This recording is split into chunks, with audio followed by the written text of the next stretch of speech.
Awesome. I'm glad we all did it at the same time. Everybody want to go around the room. I want your name. I want your band position. I also want your favorite piece of gear right off the top of your head. Oh, God.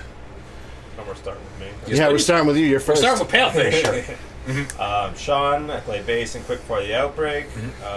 Favorite piece of gear? Talking like within the band, or yeah, like that you'd bring on stage that you use with the band. Probably my bass. It's Ernie Ball Dark Ray. Yeah, I mean that's half my tone right there with the dark glass tone capsule in it. Beautiful. So yeah. Love it. My name's Alexander Holguin. I play drums in Quick Before the Outbreak, and my favorite piece of gear is my entire drum set. I just found out that one of my favorite pieces of gear is your snare drum. Thank you. Very, very well. I got it at Portsmouth drum shop, biggest drum shop in the world. The reason why my drums are my favorite piece of gear is because I bought them for 2 vodka bottles. Nice. Were they full? Yes. Oh, okay, cool. Yes. A buddy of mine was just like, hey, I heard you play drums. And I'm like, no, not in a long time. He goes, I have a drum set. If you buy me 2 $5 Granite State vodka bottles, I will give you mine. Good He deal. even had like a specific order. That's pretty cool. Yep, drums are born. Okay, I am Ethan, and I sing for Quick Before the Outbreak, and I guess I'd have to say my mic, because it's, the only thing I've been on stage. It's the only piece of gear I use. It's an SE7, I believe. I guess I'll say my Quad Cortex, too, because I play guitar as well. It's not in this band. It's probably my favorite gear I have in general. That's very, very cool. Yeah, that's very good. My name is Ian Dakota, and I own Disco Twat. no, enough of that. I play guitar in Quick Before the Outbreak, and I play bass in Fabricator. And my favorite piece of gear is probably my XFX2 because it works for both. I use it's my guitar amp and my bass amp. That's very all in Good one. answer. Awesome. Good answer. I'm Matt. I play guitar in Quick Before the Outbreak. What was I saying? Like, what is it? What's your favorite piece of gear? Gear right off the top of your head. My favorite piece of gear. What's the lightest piece of gear that we have? Oh, that's a good one. Is probably Ethan's guitar microphone.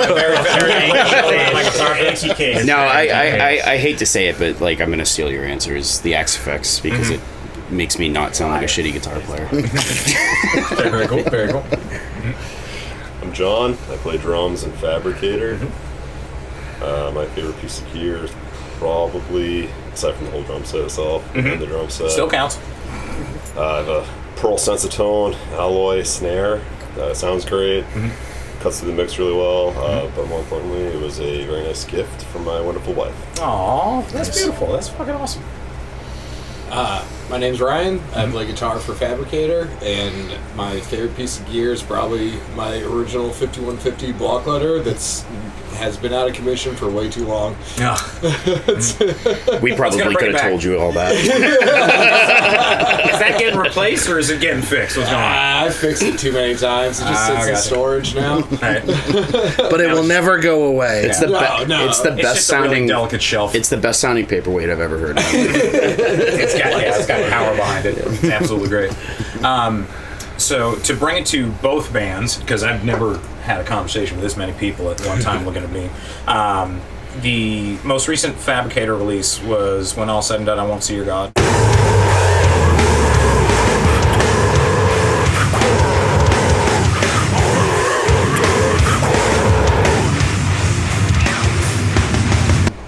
And the most recent Quick release, if I'm correct, was the EP.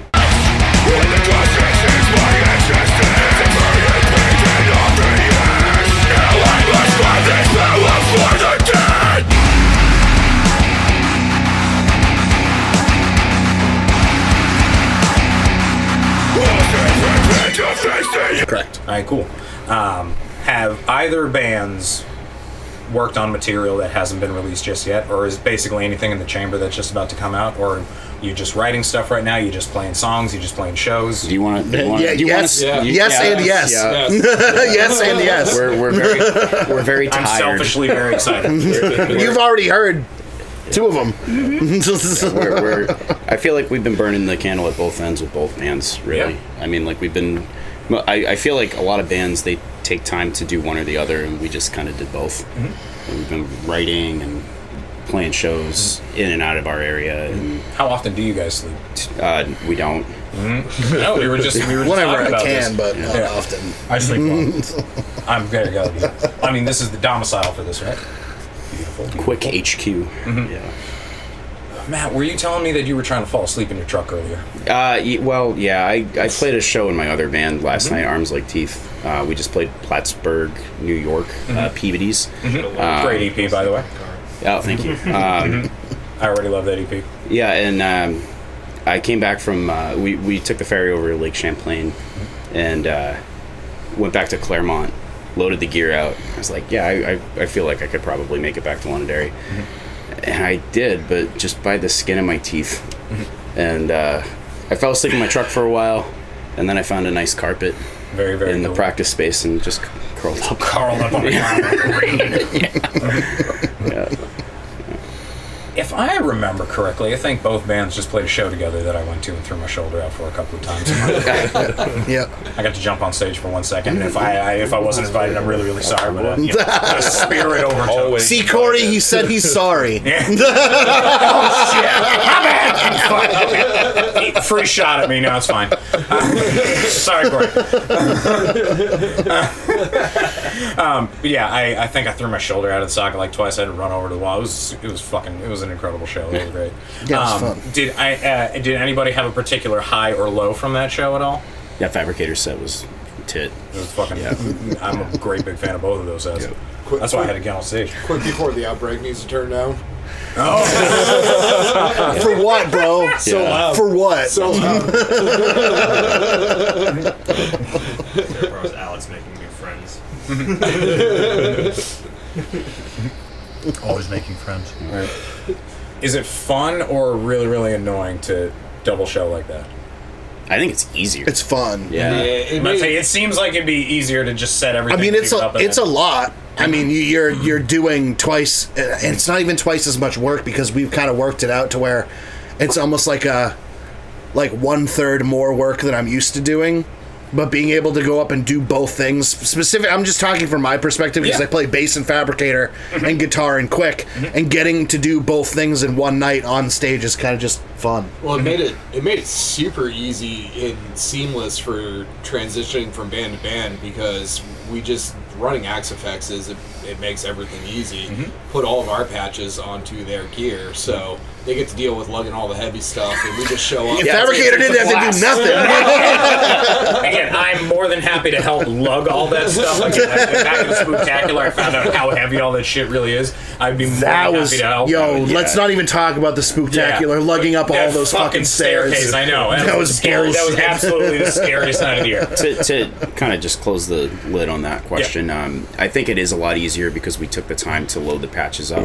Alex is usually kind enough to either backline his kit or John will, and our changeovers are like, we just what do? We switch guitar straps, right? Yeah. Because we all, for the most part, use the click lock system. Switchbacks, and then we have to use our in-ear setup versus your guys'. It's something about different packs. It's slightly different. When I bought the one for Quick, I didn't buy the exact same one that we bought. Yeah, and there's a difference there that has been a pain in Quick's ass. It's a thorn in Quick before the outbreak's ass because we don't have the problems that Quick has. Right.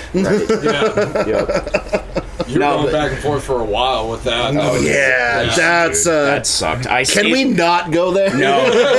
Dude, I stayed on this couch. Alex put me up for like a week, and I was just trying to figure out why our click was just clipping, and it was like the transient from the click was not lining up, so everything sounded off. It was the worst week of my entire life. It was like, talk about a full-on crash out over a fucking click track. Yeah, dude. It was not a fun memory. But yeah, we have the fastest changeovers this side of the Mississippi.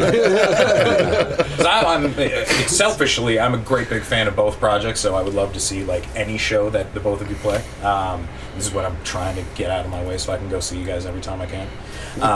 Would there ever be like some sort of conversation about taking both bands on tour? And specific drummer question, bringing everybody your own? Like, would you specifically bring your entire own kits, or would you just figure out like a joint kit? Oh, just backline. I'm so used to backlighting. My drums are so cheap, like I mentioned earlier. So 2 bottles of vodka, bro. They sound great in this room. I plan on, within pretty near future, recent promotion allows me to look into a touring kit and a session kit. Awesome. So that's going to be pretty close. Cool. So the vodka kit would stay here, and then the session. No, kit vodka kit will go around. I was about to say vodka kit's the beater. The vodka kit's the one that's going to go around. Nice. I'll probably look into SJC Truth or whatever fancies me. Very, very cool. Awesome. We've talked about a joint tour too. Yeah. Yeah, Yeah. it's been kicked around before because it would be so easy. That's what I'm saying. It would be so easy. It'd be like you'd be bringing one set of gear for 2 bands. It would. Yeah, trailer. Yeah. Yeah. It's it. Transportation for both of us. Yeah. Right. That's the big issue. Yeah, I think deodorant is an issue that we haven't maybe talked about that we should, but It's sponsored by a deodorant company. Yeah, you get one of those like Manscaped offers, and then you get to go on a tour. Or something I mean, like just realistically, I think it's harder and harder for local bands to get out and actually Yeah. tour nowadays, just because profit margins are crazy. Yeah, exactly. It's just hard to just. And one of the do only ways gang that you now. can bring a tour Yeah, on. gas, logistics, dude. I mean, like, Also, you'd like to do like an ideal tour would be hitting all of the areas of the country that have decent scenes. Yeah. But it's not like it's not realistic as far as like being a local act. Yep. It's like you got to hit every state that you're going through, and you're going to hit a couple dud states. Yeah, of course. Like it would be cool to have a tour that was try to like make enough gas to make it to the next kit. right. Like if you had a tour that went from here to New York and then down to North Carolina and then out to Cincinnati and then down to Orlando, Florida. Like you're hitting all the hot spots of music, but that's a lot of friggin' distance for a local band to pull off in 1 week. Yeah. And again, you have to figure out if you're sleeping in the van or you know where you can put yourself at night. Right. Or if you're just going to start having like this weird military schedule where it's like, all right, so a couple of you sleep now, a couple of you sleep now, a couple of you sleep now, but somebody's always awake. putting yourself up somewhere at night and deodorant are very closely linked. Yeah, Put can't it that figure way. out. I can't wear deodorant. I play Magic the Gathering. That's been my excuse. I mean, you know, it's one of the rules. I'm not trying to be an asshole. You know. I think going back to what Matt said, it's logistically and financially, it's very hard these days. Yeah. It's like we have a lot of things set up that we could possibly make it happen. It's got to work out. It's got to be planned far enough in advance to where we can all with what I line it do, I out. don't even have sick days, so it's like I'm losing a lot just to do that, which I'm willing to do. Like, right? It's for the passion, it's for the love of it. I'm about to say this is the outlet, right? This is the it. catharsis. This is just therapy. coming down the line. Well, coming down the line, this is going to be one of those questions where it's like we're all in this room, we're all adults with lives and whatnot. I think we did anybody start late, or did everybody start doing this like when they were like teenagers and whatnot? I started late. Started late. Cool. I started Still at picking it up. I started at 13. 13, perfect. 10, awesome. Been doing it since I was 12. And so what keeps you doing it? What keeps, like, specifically today, what got you into the room to start playing music? And that won't let me. Mental illness, I think. I think That's Matt one won't of let the me things stop. where it's like, I'm so burnt out. Like, I've been doing it for 23 years straight, playing live shows. Yeah, you're the old man out of the Yeah, group, right? I'm burnt out, and I can't stop. Right. Like, this is just a lifestyle at this point. Every time I actually try to pull myself away from it, depression hits way too hard. the only time in my life since like 15 that I've been out of a band for 2 years was probably the mentally and emotionally those 2 years of my life, to the point where people that cared about me were like, just do something again. Well, that's you it. know. Like going into the creation of Fabricator, just Ian and I, he ended up, I was in a low point. He got me a job, and working together, he actually got me into just like playing guitar again. Was that global? Yeah. Oh, yeah. Dude, that's that's where a we all gas worked there. station. That's right. Yeah. Oh, dude. So like after my old band Teeth, not one of like the 7 Teeth bands now. Yeah, but- but The one specifically from Manchester back in like 2010. I was turned on to a band called Teeth by a couple of people at Bull Moose. I'm pretty sure it's this one. yeah, and I mean we were From Bull Moose, probably. Yeah. we were had a lot of fun back in the day, around like 2009 to probably 2014. You guys had a really impressive resume. 14, with what you did, 15 too. around You there. guys like Yeah, did like Warped and shit. Yeah, 2 years in a row we that's got cool. to do the Mansfield, Dates of Warped, and like just a lot of cool stuff. Awesome. Got to play with my idols. Shia Lude, it's like my favorite band ever. Got to play with them.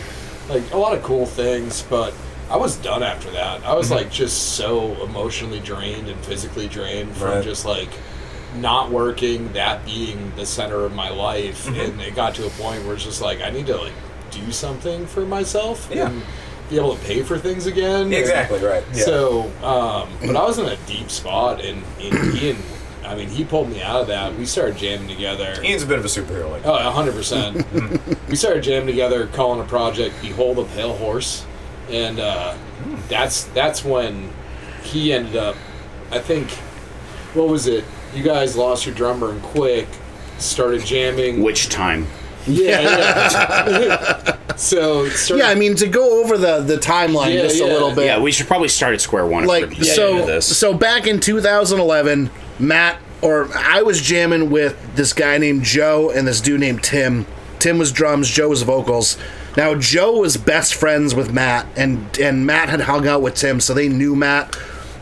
Matt was still young. He was like 16 in high school. Something like that. And I was fresh out. I was in college at least a year at that point. And we were jamming on stuff, and we wanted to make it like a full project, and we tried to pull Matt in, and his first response was, nah, dude. But eventually he came around, he started jamming with us. We started Quick Before the Outbreak, back in 2000, like late 2010, early 2011. Yeah. And we had a good run. It felt like it was a lot longer, but looking back on it, it only lasted till 2012. It was like October of 2012. it's like the way that bands tell time. It's like we were together for 15 years. It was 2.5. It's 'cause Right, but it's because we played so much. We were just full of piss and vinegar, and we played shows like every weekend. Like every weekend we were playing. You were so tight. I showed up to a recording session, and Matt just banged out an entire song in one take. Yeah, It's been a story ever Old since. one take Matthew. That's what we called it. Right out of the click track. So yeah, we got it.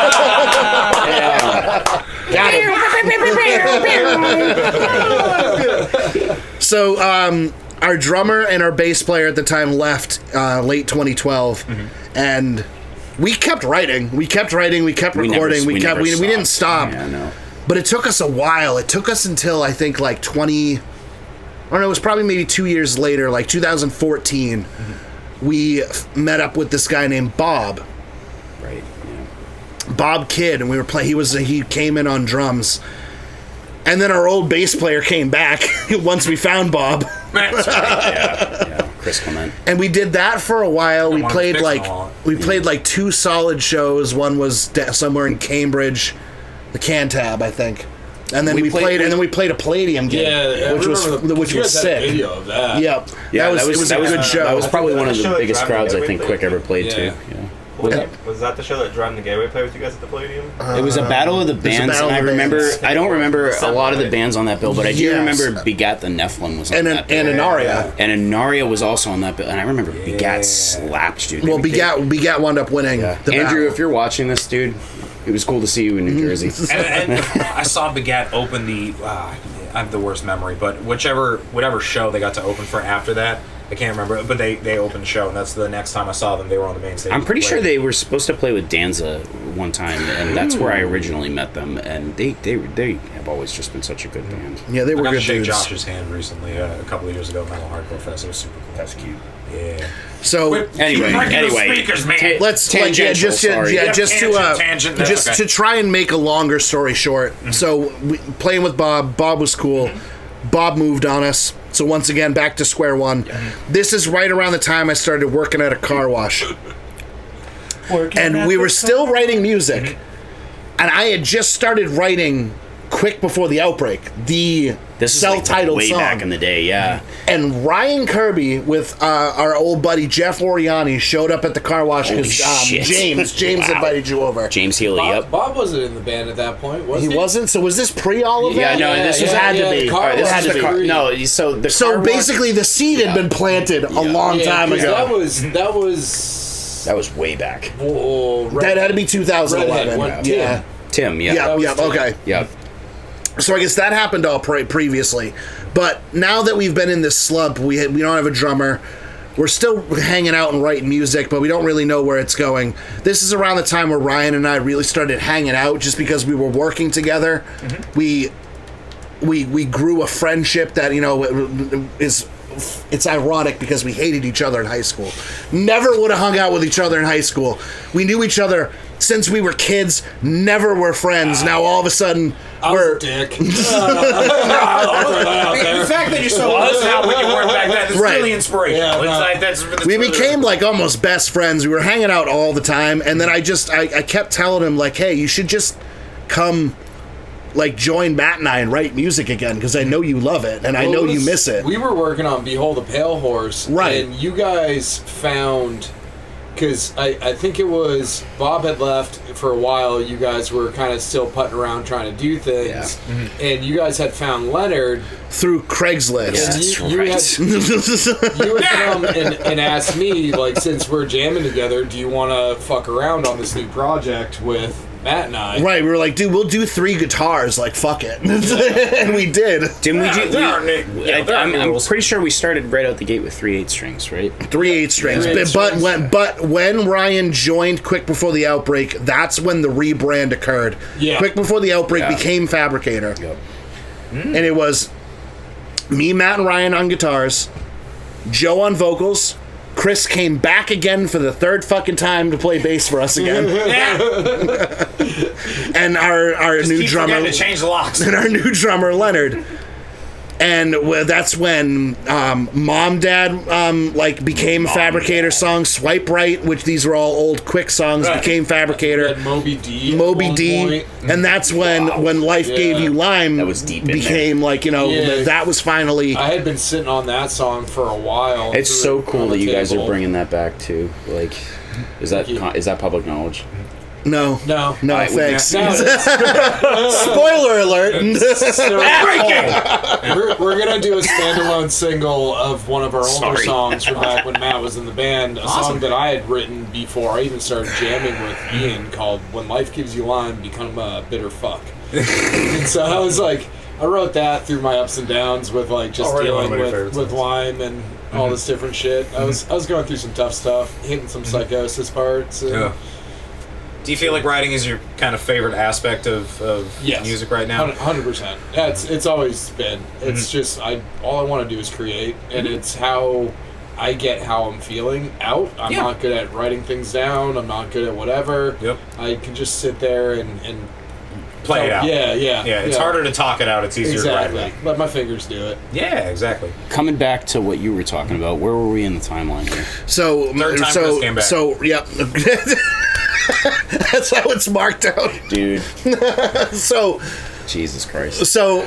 Fabricator is now a thing. Fabricator is now the band. We put out a 3-song EP. We're back to playing shows again, and I think it happened kind of simultaneously where Matt, because we were really digging hard into deathcore. Yeah. Like Quick had gone back and forth between the metalcore and the deathcore, the melodic stuff, the heavy stuff.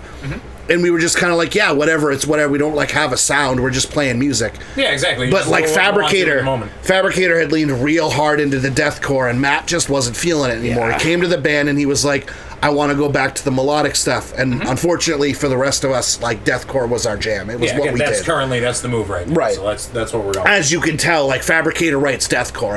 That's the band we are. So we parted ways with Matt. It was mostly mutual. It was mostly mutual. Yeah. However, there was still There was tension. there was tension. Yeah. It was one of those, we know this is what needs to happen now that we're at this impasse. Even though none of us want this. This Yeah, isn't the way we It want was- this to it go. was the way I remember it. It was just really sad. Right. Yeah. 100%. It just sucked, you know. But I think what came out of it was really good, because I was burnt too. I mean, like I was enjoying what we were writing, but like in between Quick Before the Outbreak and Fabricator, we were in like a progressive metal band called Apollo, and I was leaning into the gent stuff, and like I had so many ideas in my head for what I wanted to do. I mean, I loved the melodic 2010s stuff. I loved the new wave of like progressive metal gent, like that kind of stuff. Basement gent. Right. Bass was Nice callback. yeah, right. Exactly. Shout out to whoever said that. Too old. Yeah, no, but I also, like, I liked the deathcore stuff, and Quick had, like, a deathcore thing, but, like, my heart was just more in the metalcore and melodic hardcore. Like, I don't know, it's just what I would write when I would sit down, and I found that it was the most expressive part of me. So the decision was clear, and it just sucked because as far as like music, I mean, like, I've built, like, some of the best relationships in my, I mean, like these are family to me. That's another one of the reasons he stick around so much. He's become like and it was tough, right? Oh, thanks, dude. So I ended up taking a sabbatical at that point, but I mean, like, you should finish up the Fabricator lore before we get into, like, the tangential offshoot of Quick Before the Outbreak. Yeah. Okay. So Matt left. Fabricator got left in a position where our discography was like 60% Matt and 40% Ryan, and we were like, fuck, we have to rewrite all of our songs now. so Fabricator went into the writing, which I do want to find out about. So Fabricator went into writing, and it took us a while. I think it was like 3 years before we got back into playing shows. Yeah, we had enough material within a year, I believe. But it still took us years after that because we kept wanting to have a second guitarist and not the 4-piece. So we were writing things with an open mind that we could have another part on top of it. Mm-hmm. But there was a point in time where Ian and I work really well together. We clash like crazy, but it creates a fun sound. Mm-hmm. And so I think I wrote Red Dog in my bedroom at my apartment and came through that on the table, and that was kind of our first song of our new sound. And then Ian and I would get together before practice, and I think within maybe 2 weeks we had like 3 songs completely written. Is that also why Red Dog opens the EP, because it was the first? Yes, it was the first one. Yeah, Bear Suit was the first like single. Yeah, because we had the idea of rolling in another song directly afterwards, kind of blend it. It's ironic that Bear Suit was the first single because I think it was probably like the 5th song we had written. Huh. And maybe that's why it closes. Yes, and that was to the point where Corey had entered the band. Yeah, so a little bit of an in between. Joe was still in the band after Matt left. Chris had left at the same time Matt did.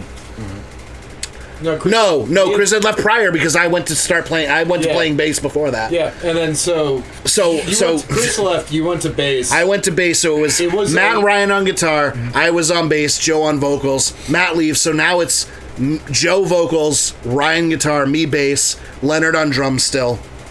Now Joe drops it on us that he's moving to Texas.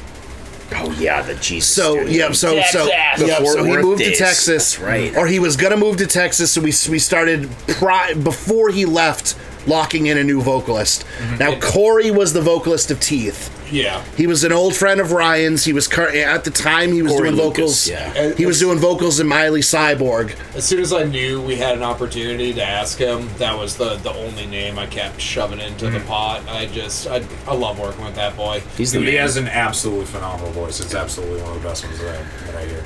And he's so small. He's so tiny.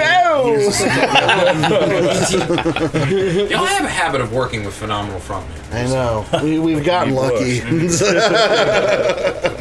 Yeah, we found him in the woods, but we'll get to that later. We bring in Corey like a Christmas tree. Yeah. We bring in Corey under the understanding that he knows when Joe comes back, we're gonna do the 2 vocalist thing. There was not like Joe's still in the band even though he's in Fort Worth. He's not in the state. He's in the band. This is our opportunity to kind of bring more dynamic into it. They have very different screens. They work really well together.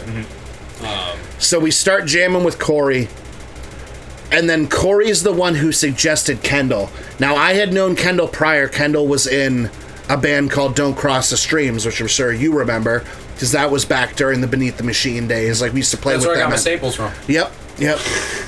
fucking his head smashed the bar at Sammy's patio because this kid named Tommy freaking moshed right into him and threw him into the freaking. He was just starting because I saw him warmed up and he just shoved me as like his first move, and I just lost my footing and my head hit the bar and. Or like where you put your feet. And so what ended up happening was I needed 8 staples the next day. It was funny. It was fucked Jake, him up.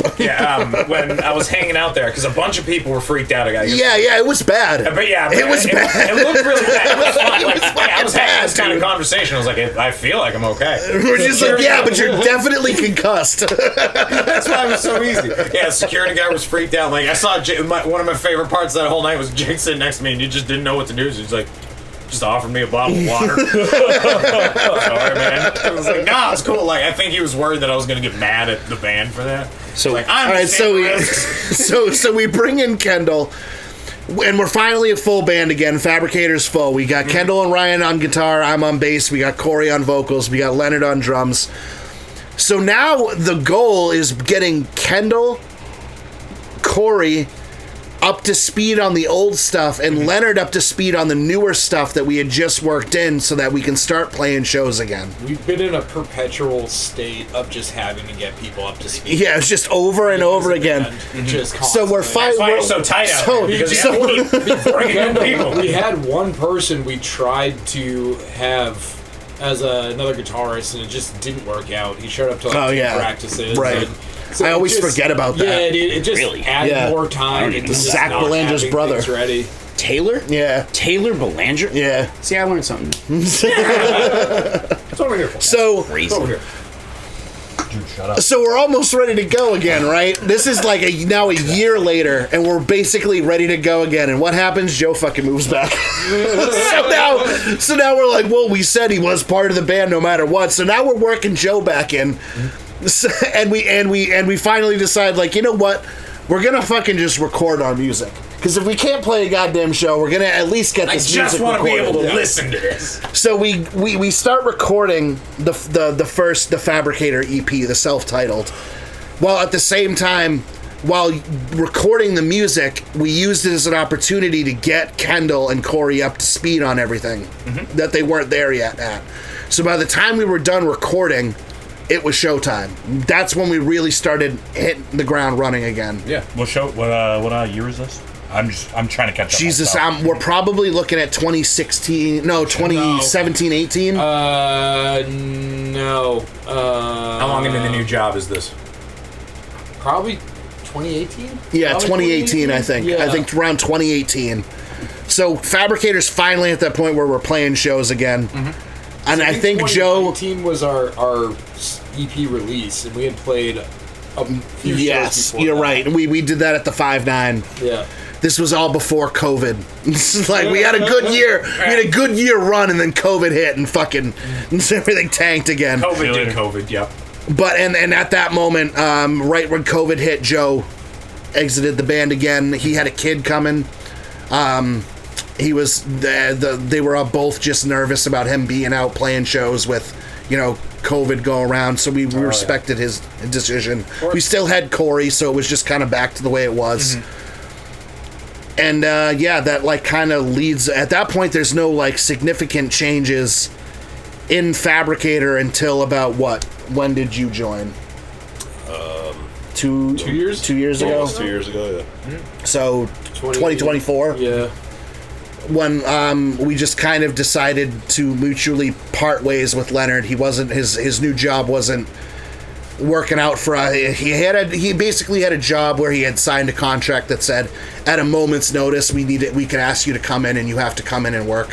So if we had something planned, right, yeah. and what wound up happening was literally the day before a show, he was told he had to work the next day, and we had to cancel a show, and it was that was a no-go for us. We're not that type of band to just like have to drop shows for it.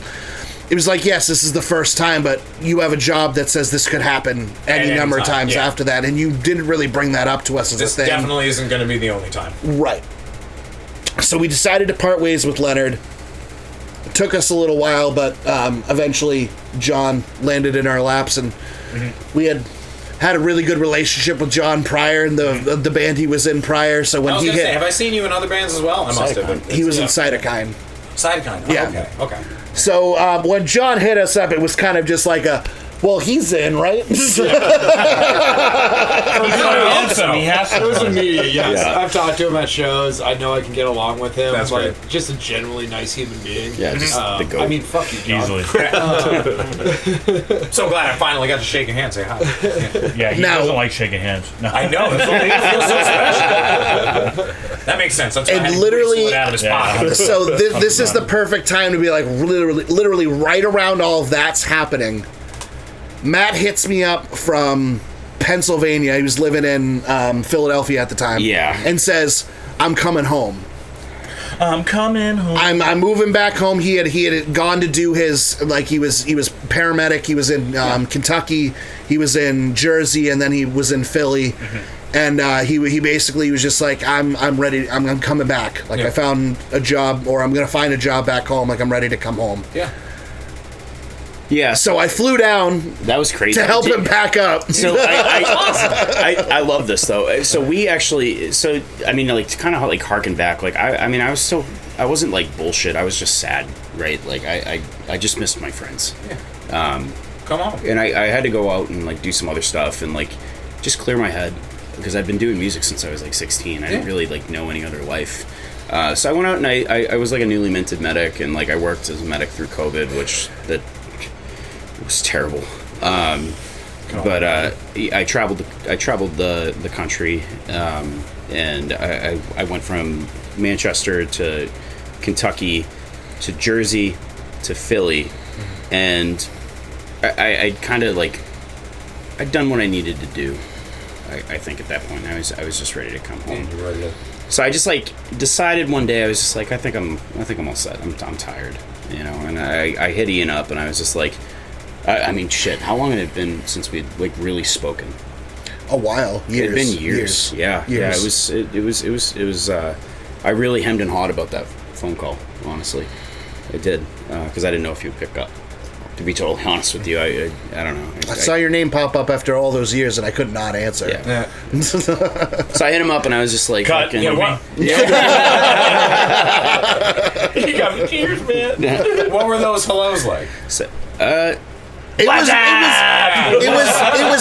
tentative at first because It neither of us kind of knew Right. it like wasn't how. it wasn't like tense or anything. I don't. No think. tense. No. It was both of us just kind of be like, "Hey, man, hey, Yeah. what's going on? Yeah. Oh, how you been? Oh, I'm good. How you been? Yeah. Started small again. Yeah, Yeah. But I eventually I was just like, hey, I like have this crazy idea where I want to like come home, and I don't think we even talked about music stuff. No, Like, not really. No, I think it was just like, hey, do you It want was to just like? to come home. Yeah, I was like, I just miss everybody. Like, I And so, think like, it's I was time, getting ready you for know? it at the time. He was like, Joe's gonna come help me and everything. And then again, dude's got another kid on the way, so his life. So no, was just like, no fault on Joe, or Right. anything. No, Like yeah. originally, Because, like, I hadn't- unfortunately, Joe can't come down. Yeah. Is there any way you could come help? And I was had just I had him originally teed up, and just shit got in the way, and he had a kid on the way, and I like. And what are you going to do? Exactly, right. yeah. So I was just Priorities. like, I was like, well, do I have any other friends? So I hit up Ian, and I mean, like, thank you again, Yeah. for doing that. But So I flew down to Pennsylvania. I flew to Philadelphia. I helped him load up a friggin' U-Haul with his girlfriend, and I drove his U-Haul back up Yep. while he and the girlfriend were in the truck. Yep. Nice. And we drove them back. We drove both of them back up to Andover. New England, Yeah. but Andover specifically, to where his new apartment that he had just gotten. And he was home now. And then all of a sudden, the talks of it took one I'm day. just doing. It took one day, Took dude. one day, and he's just I like, was so just we're like- gonna write music again. I right? remember, He's like, okay. dude. I remember the night. I was just like, "Yo, what are you doing?" And you're like, "Nothing." And I was like, "You want to come over?" And he's like, "Yeah, dude." Yeah, man. So he like comes over, and I was like, "What are we doing?" And he was like, "I don't know, man." And I was like, "Are we like fucking jamming? I mean, I've got some ideas and shit." And he was like, "Yeah." And Lay it him was- on me. Yeah, and like it was like better. It wasn't even tough. It was like, I mean, you and And we weren't even thinking about quick at the time No. either. It was just like, let's play music. Yeah, again. yeah. I was just Yeah, like, just sitting there with guitars was Yeah. just like being on the phone again. right, and I wanted to be Yeah. respectful of Fabricator too, because I'd like peripherally like just watch what they were doing, and I was like super happy for you guys, you know. And I didn't want to be like imposing or anything like that, and I was like, you know, we could just like do bedroom gent, you know. Yeah, I was like, I don't care, man, like whatever. Second floor bedroom gym. Yeah, second floor, not the basement, dude. No way. No. No, but I mean, Main floor, if anything. we talked about Basement, it. but that's for death. We talked about it, and like I think what actually ended up spurring the idea to get Quick back together was I remember we hemmed and hawed about like what we would call it. That was really it. We were just That like, was really we it. were just like, We're just like, what do we call what it? do we do? What do we call it? We And didn't come then- up with a name. and we like fucking tossed some ideas back and forth, and then I think we just kind of came to the conclusion that if we're ever doing something together, It's gotta be quick. it's quick. Yeah. It you know, and I was like, well, shit. I mean, like that's not really a bedroom gent band, you know. So like then became the hunt for new members because we had to start from square one. It was just me and him, and But the idea was to bring back the original sound, which was the metalcore Yeah. that we first started to playing. get back to our roots, I think, right? Yeah. Like, because I had also like when I was, I mean, like I do like recording in my free time, and I mean, I do the recording for Quick too, and I just when I wasn't like playing live, I was trying to like kind of hone my craft, so to speak, a little bit, and I took the time to. Yeah, I love your production. Thank you, thank you. I don't know what I'm doing. Yeah, exactly. It's all right. mid. It's mid. No, but I Best mean, I've ever heard. I really wanted to get proficient at it because I'm poor and I don't want to necessarily shell out a shitload of money for studio time. So I took a lot of Quick's old material and I tried to. I felt like it was kind of unfocused in our youth, and I really wanted to make it so it was a little bit more cohesive and that I wanted to actualize it in a more mature fashion, I think.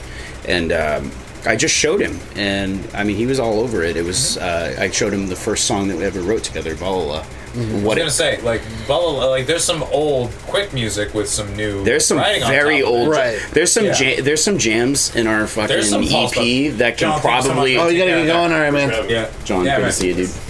I love you. John, before you leave, can you move the fan over to the left? Yeah, that one. Thank God. Thanks. Love you, buddy. See you, dude. Love you guys. See you. Thanks, man. Bye, John. We'll miss you. There were some old jams in that I just took riffs from back in the day, and like we tweaked them, right? Yeah. But they're like old enough to probably get a learner's permit. Nice. Almost at this point. You know? But new vocal melodies, new lyrics, new. Oh, Oh, yeah. that's we're getting. So we're let's getting complete the Yeah, timeline real quick. Yeah. We had jammed with this guy in the past, Long time. long No, time this ago. In this room. This is Mosh champion. So we're trying In to this find. room. We're trying to find. And crates from Cracker Barrel on the wall. Cracker Barrel, On dude. the wall, like you got the garage opening, like that's Yeah. how you came in. Grandfather lived in the other room, like Nice. quiet hours, 6 o'clock. I fucking love this So place. basically, the hunt began where it was like, well, we got to find hired guns, right? And we needed to find people that were not only willing to get down with music that's, I mean, a little dated, right? Like, I mean, like some of our stuff is a little older, right? You know, in vibe, but be able to put like If a you new, give it 10 years, you're gonna really know what's good and what's bad. yeah, I think it's, you know, we wanted to bring back music that. Means a lot to you. Yeah, and And somebody it just so people happens that to could be from your youth. Well, so it- it's gonna sound like it's from back then. we needed people that could get behind what we were doing in a sense that we needed people that knew what we were doing. So the obvious choice to me were people that used to come to our shows or would play at shows with us. Enter Alex. Yeah, so all of a sudden I get a phone call from Matt, which most of the time I would just kind of like freaking Ignore. bitch call him and text him or call him back later. But I just happened to pick this one up and he's just like, hey, so I found us a drummer. You're never going to believe who it is. And I'm just like, I think the first person I said was Jake Renke from his old band, Driving the Getaway. And he's just like, no, it's not Jake Renke. Beautiful. He's like, it's Alex. And I was just like, oh shit. I haven't thought of him in a long time. So basically, I just like cold called him. I think I Facebook messaged you, and I was just like, "Hey, dude, are you still playing drums?" And you were like, "Yes." And I was like, just recently too. I had like such a long stint of not playing drums, from my time in Florida, from selling my drum set originally, to just not playing drums at all because just hard times are hard times, or not having space, and then inheriting this house, but also having a home with my ex with a basement. Her dad was super sweet. He was just like, "Yeah, you'd be loud as you want." So Nice. I started my drum journey again, like starting over in like 23. so the timelines So- were like pretty close together. So it was like 24. I played drums. I played with like just friends. I was just like, let's just come over and fuck around. Like, why wouldn't It's the we? best version of this. Like, we're gonna be new metal, jazz, fusion, pop punk, nothing, and then we might throw some basement gent in there. Hey man, we're past that. That's when Sean was like in the picture, because obviously I was back home and that's my boy, and he plays whatever instrument I tell him to, minus vocals. Right, because you were in Florida for a long time, Yeah. and you also came back. Yeah, I so- went to Florida in 2016, and then I came back in like 2019. So basically, I Quick hit, is home. I hit him up, and I was just like, "Do you want to just like jam? Like, I've got some shit cooking. You know what I mean?" And And I was like, "Yeah, And if come you're over." hungry, I'm here to share. and Come over. we jammed then- in this room actually. In this room, Yeah. this is where the drums were set up. This just made sense because everything was just everywhere. Because Sure. my whole family is just a bunch of hoarders, so just picking apart things, throwing shit away. And he didn't even come with his guitar. He was like, "You have No, a guitar?" I played your guitar. That's right. and I was just like, "Yeah, dude, I have this 2013 fucking you played." Yeah, it was the Egnator and the EVH. Yeah. 250. Yeah, I Sean, had Sean's old rig. Yeah. Yeah. So I was just like, "Here's my Telecaster." And he's like, dude, I'll tune it. And we're just like, "Yeah, what do you think of this?" And we played Bololo. Nice. And he was like, "Yeah, that's the guy." I think I sent you Balula before. No. Didn't I? No. Or did I show you that? You were just like, "Do this, and then do this, and then do this." Yeah, I was and like, then "All right." and he did it all on the fly, and I was like, I think he's the guy, So I basically I was just like, "Hey man, like this is quick before the outbreak," and he's like, "Oh word," and I was like, "Do you want to join?" And and he was like, "I mean, hell yeah." Why wouldn't I? Yeah. A legendary name. At least in my eyes. Coming to the absolutely. shows. I mean, he would bully me. He'd be like, "If you don't come to the show, we're not playing." I'd be like, "Damn, I love friendship." Was that I'll necessary? show up, dude. I'll show up, dude. I'm on my way. Outbreak, zombies will eat all your bones. He'd be like, dude, if you don't, Every single time I run into you. if you don't come to the show, dude, you're gonna lose the game. Yep. Dude, I just lost the game, All right, man. dude. I'll go. I'll go. This whole room and everyone watching just lost the game. Son of a bitch. But so yeah, it was like Sean too. Sean was just like, "Yeah, dude, Matt might hit you up because he's talking about Might hit you Quick." up. I asked him like 3 fucking times. He's like, he might be bringing Quick back together, and I'm like, dude, that's like sweet. Like I've never thought I'd be worthy to join a name that I've known "Oh growing Jesus, up. dude, come on." So, Worthy. so I Should have been at the first show. I was just like really excited. No, it was sweet because like we ran through Boa, and I was just like, yeah, this is We're doing totally this. up my alley. Is it? Yep. This is what I want. So basically, I asked Sean to give some context. Sean Powell is my oldest friend in life. And I a met- guitarist. I met Sean when I was 7 years old, and we had the same 3rd grade teacher at South School in Londonderry. She's definitely dead. Rest in peace, whatever your name was. I don't remember the name of my 3rd grade teacher. Yeah, I have either. no idea, but I mean, like, she was. Shit, yeah. Yeah, Mrs. Vogel. No, so Sean and I bullied Sean a lot. Repeating theme. That's kind of the end of that lore. And then Repeating Sean in high school, I found out Sean was actually a nasty guitar player, like way better than me. So He outplays both of us. it's so funny. The bass player in this band is like a guitar god. It doesn't make sense. But so I would hang out with him at his house, and we would just like jam like loose ideas like here and there.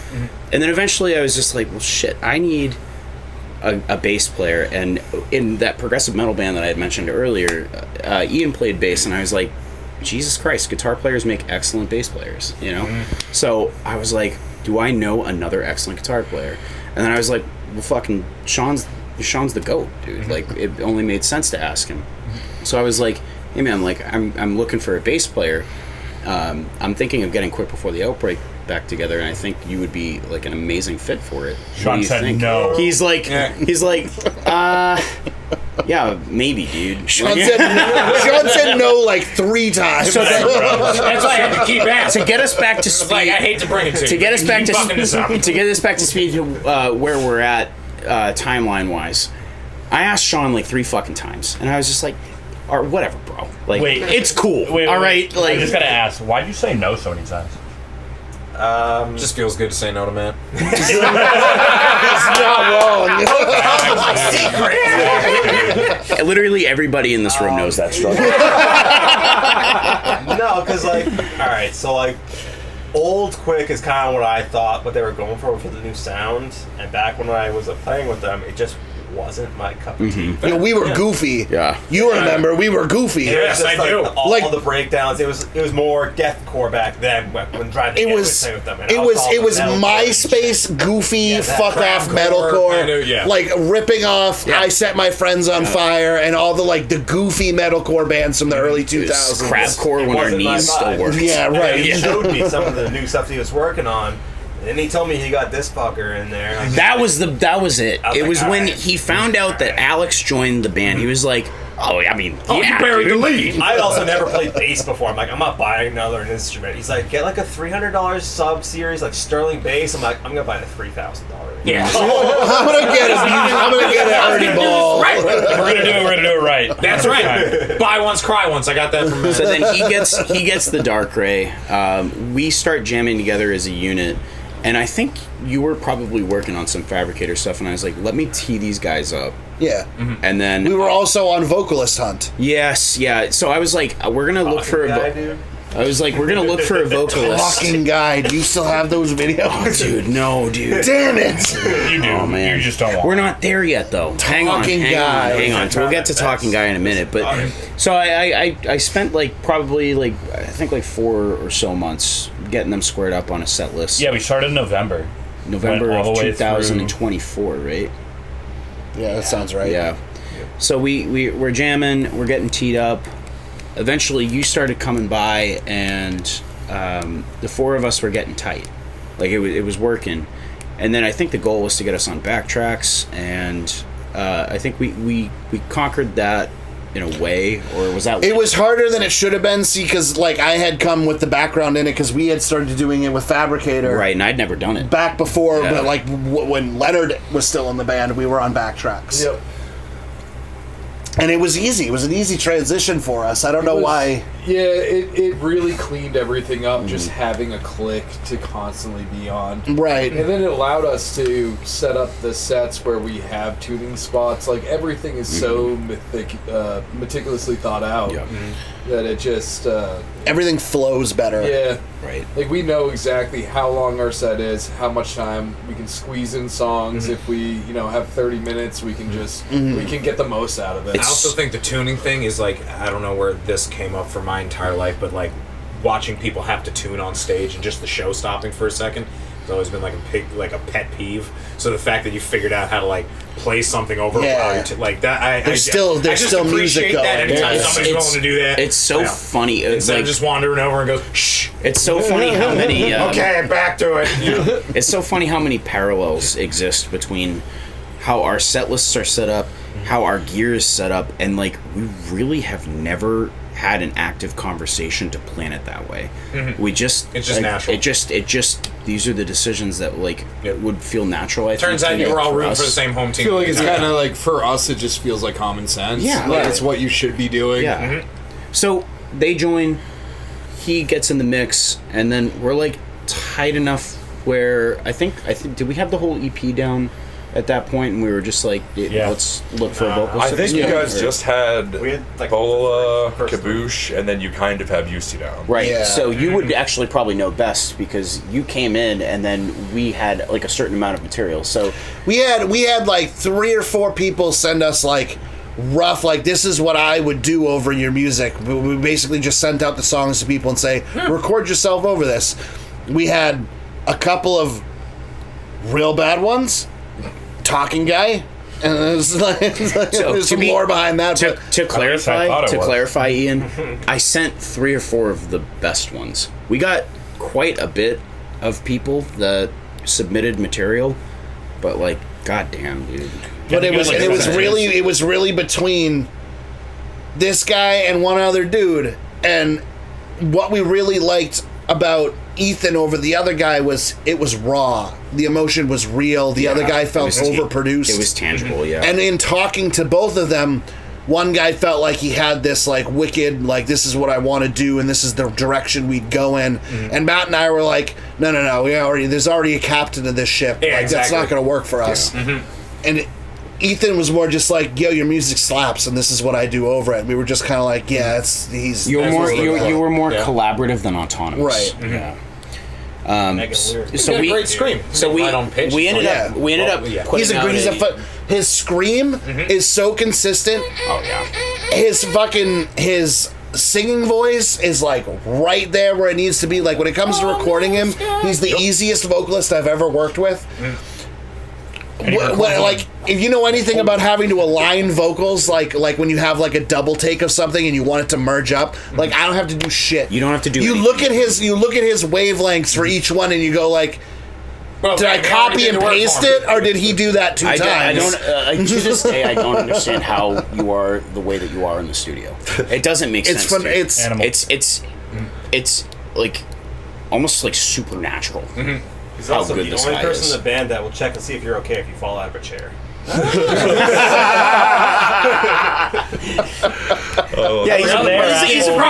That's a deep cut that'll be on the new EP. All right.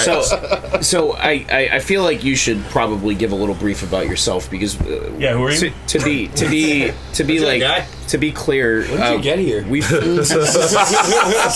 found Ethan just by chance on like Facebook groups that we posted that we were having vocal tryouts for this band.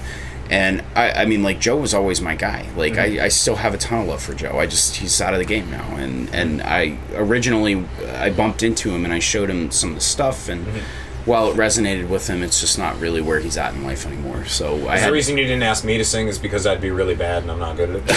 Oh, God. Who are you? You know, Zacc, I don't think at the time I had ever heard you sing before. Yeah. Not as much.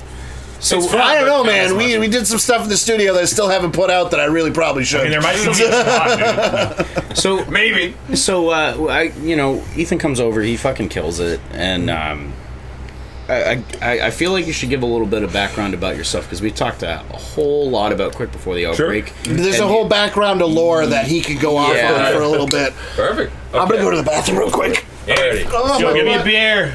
I am not originally from the New England area. I'm actually from pull your pants up. Cincinnati, Ohio, kills. Northern Kentucky area. Cool. That's where I grew up. I was in a metalcore band throughout high school called Rebuild the Barrier, and we did all kinds of just whatever we wanted to, basically. Very cool. Recorded a bunch of stuff just with my little brother and my childhood friends. Awesome. So I kind of, after that, I want to say it was like 2014, 2015, I kind of just got out of the metal game. I just didn't like a lot of what was going on in the scene, and it just wasn't my vibe anymore. So I kind of went to more like emo, post-hardcore kind of stuff. I had a band like that where I played guitar and sang. Awesome. And then that kind of fell apart, so I started like a math rock, progressive rock kind of band, which we're still together, but it's very part-time since I live up here now and they're all down there, called Children of Mana. But I ended up moving up here in 2021. My partner's grandparents passed away, and they had a vacation house in Brunswick, Maine. And we just said, fuck it, let's get out of Cincinnati. That place sucks. I'm sorry for anyone that likes that place, but it's awful. Not here to yuck it. Yuck. So I got the fuck out of there and moved up here. And I honestly looked for people to play with for a long time. I found this group of guys in Maine that we were trying to start something up. And like, one of the guys straight up told me one time when I tried to get together with him that he's not comfortable getting together with me because he doesn't know me and I might murder him and his girlfriend. All right. So that I'm not saying I'm not gonna. I'm just pretty sure. It was just like, what the fuck, dude? How are we gonna even do this if you're afraid of meeting up with people? To be fair, we were worried you were going to take our organs the first day. Yeah, 100%. Like, there were active conversations. Yeah, what if he kills us? So brutal. I I just kind put it of on the EP. I just kind of fucked around, did my own thing for a couple years, wrote a bunch of stuff, and eventually I saw their post in one of the New England metal hardcore groups, and they said they were into like Vanna and Killswitch Engage and Ghost Inside, and that shit, as far as metalcore goes, is like right up my alley. Yeah. So I was like, fuck it, I'll try out for them, and they sent me blah blah blah. So I was like, how can I rip off of Vanna real hard? And I like wrote the most Evan-esque vocal melody I possibly could. And then just did my thing and sent it to them, and they liked it, and they told me to come down and audition, and I did. And then got a call, like, I want to say the night after or the night of, and Matt offered me to be in the band. I was like, fuck yeah. I really think you were the only audition. You were really the only audition. Fucking full disclosure. For sure. Is there somewhere where I get to read all of your lyrics? Yes. Yeah, Spotify. Spotify. Okay, dude, I was like, fair. I've been watching it on YouTube. It's So- just all He done. writes YouTube fucking has it too. novels. Yes, Yeah. I YouTube write a has lot it of too. lyrics. So much. Yeah. So like when Corey writes lyrics, it's like maybe like 2 paragraphs and a bunch of shit gets repeated. Yeah. He sends me like 3 pages, and I'm just like, so like which song's which? And he goes, oh no, that's one song. Have you ever heard a lot of dispute? I never. Brother is mean. those guys. Silent Right? favorite. Mega lyric McGee over here.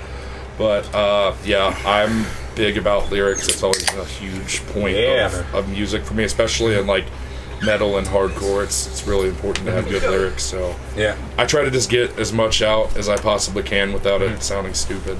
I got it probably does sound stupid. Yeah, but just a quick little excerpt. Yeah, Spotify, YouTube, all platforms have the lyrics on it. Perfect, awesome. They might not be linked up because that's just stupid, but Fair. we're trying. So yeah. Oh yeah, no worries.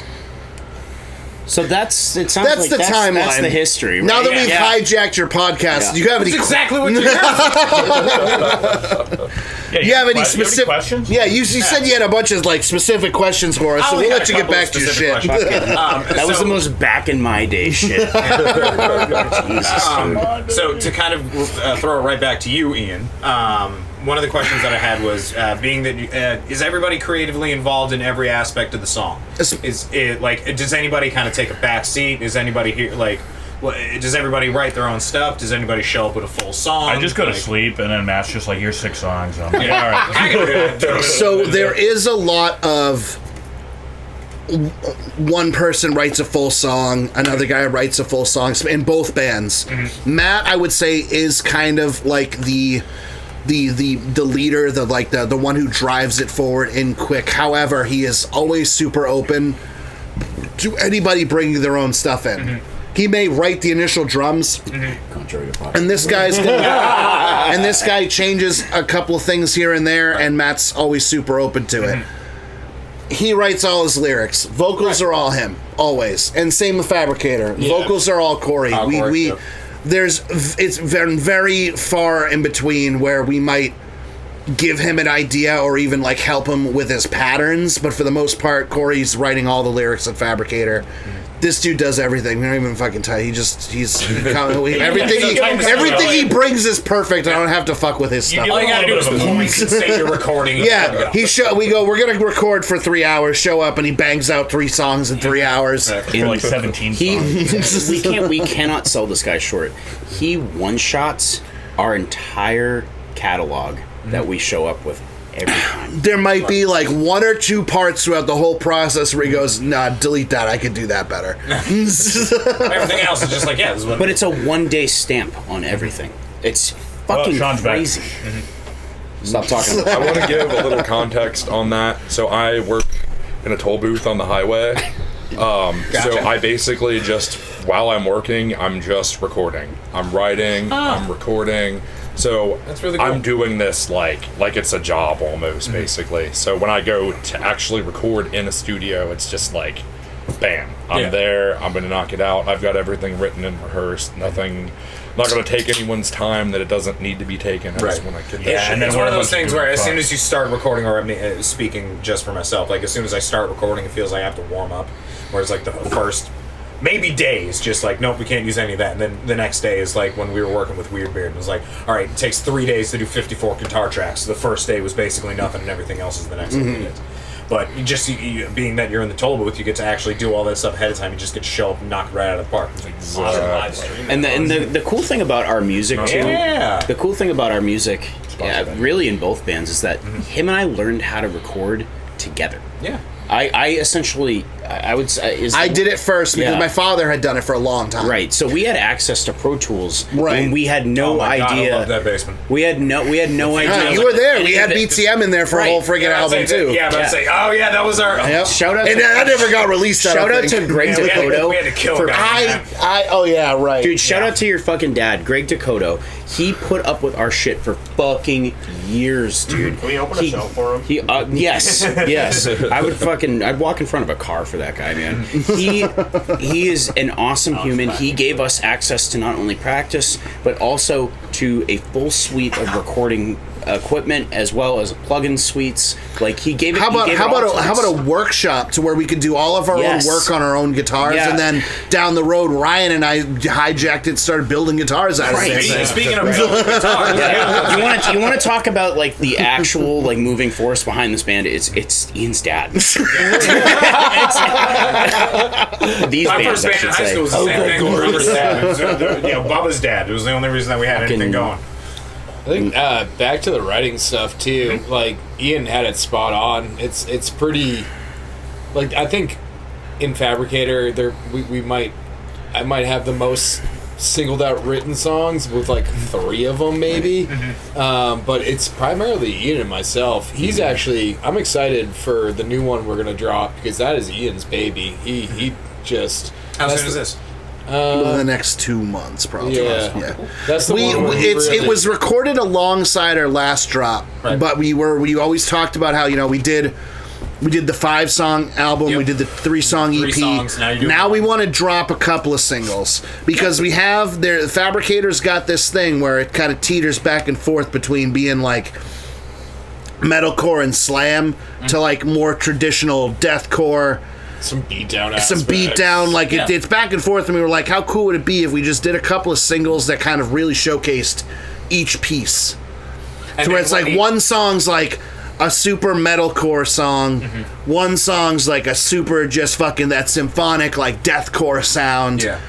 And then another song's got more of the melodic side to it, and then another song's just gonna be frickin' slam beatdown. Well, like again, this most recent single, this also feels like it's the most black metal that I've heard in Fabricator. Yeah, well, it's got the strings behind it. It's about God, so like most tech deathy thing. That's that one's Yeah. all me. That's definitely like my style of writing in a nutshell. That was song has you all Lime over it. kind of cranked up to like That's evil. also probably Yeah, it's like so the metalcore ballad that we're gonna do Sorry, I blew the lid live off is that. like the metalcore equivalent of that song. Essentially, you have the 2 different spectrums right there for just kind of how I write. Very cool.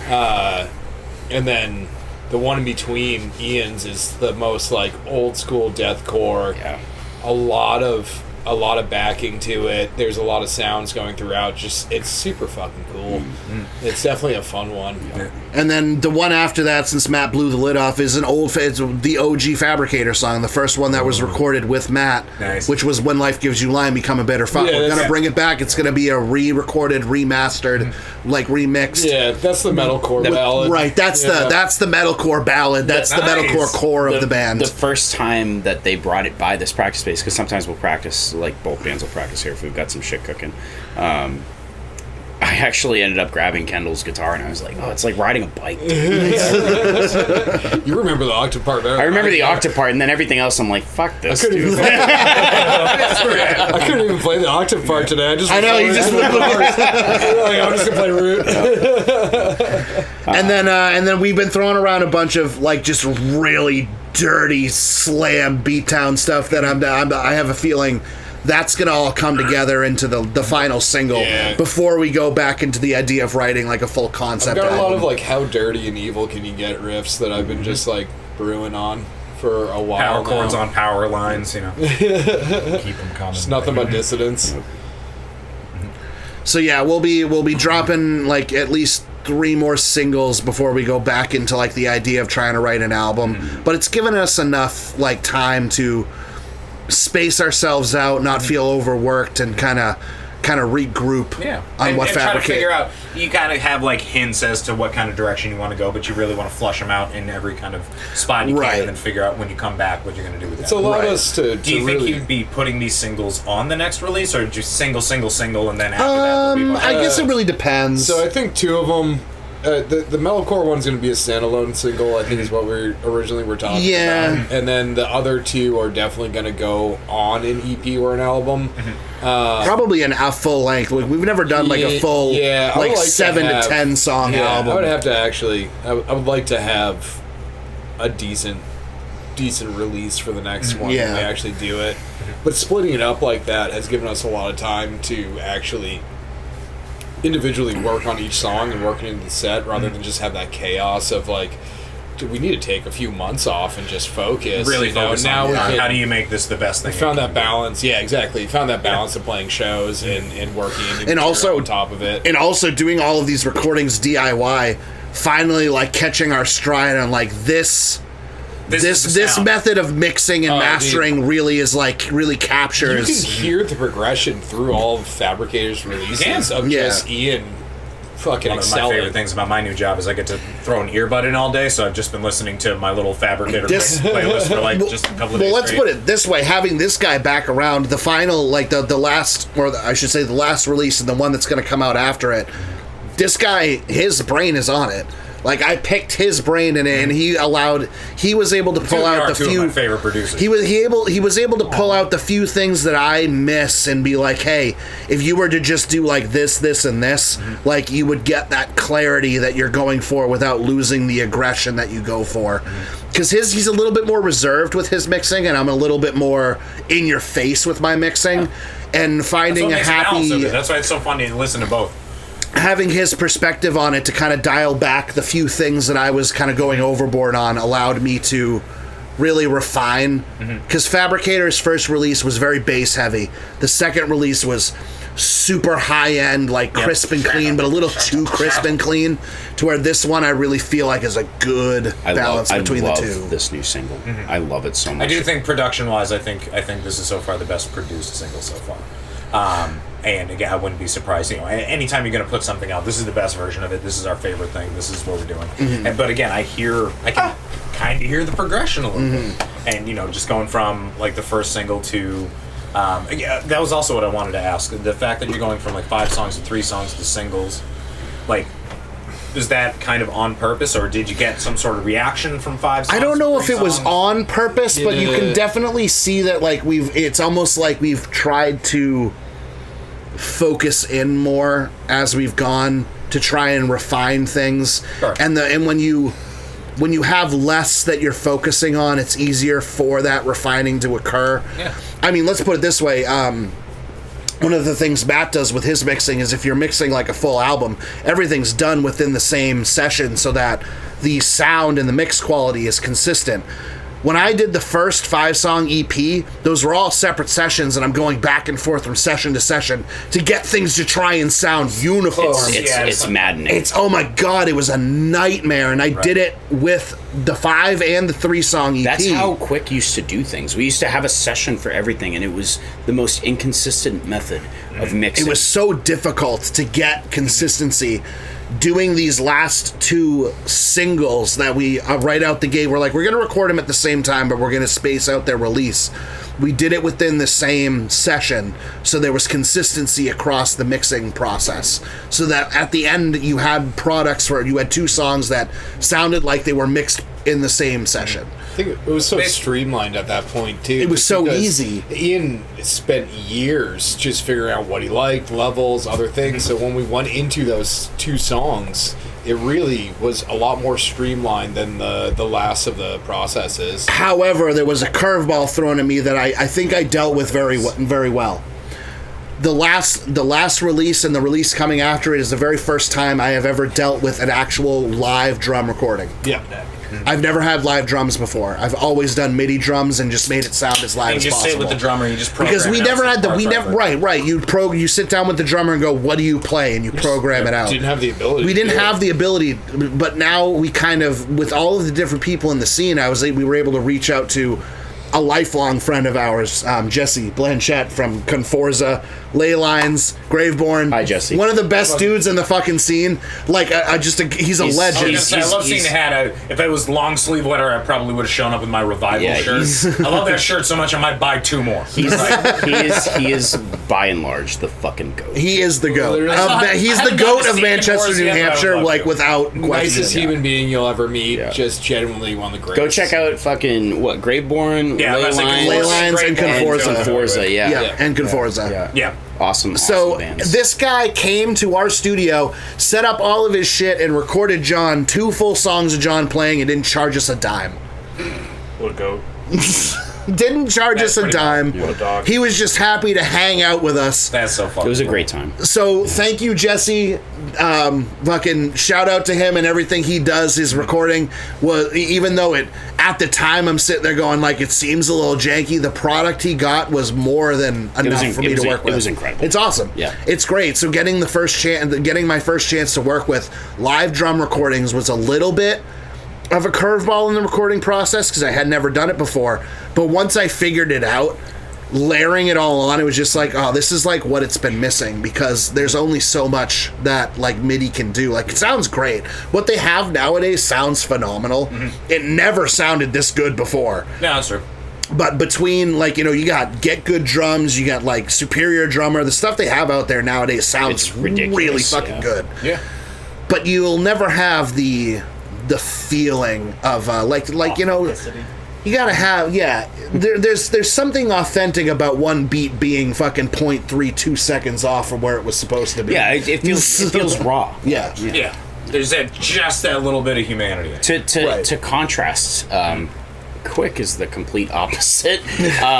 So Quick, Yeah, I'm not a good enough drummer yet. no, it's got nothing to do. It's got nothing to do with that. It's got to do with Whenever you're ready, bud. yeah. It's I mean, anytime you really dick it around. Sorry. There's no actual bass on the album either. it's got to. I mean, like full transparency. A lot of our shit is MIDI. But if in the spirit of what Quick Before the Outbreak is, it made sense. So I'm not opposed to recording with like actual drums or bass or whatever.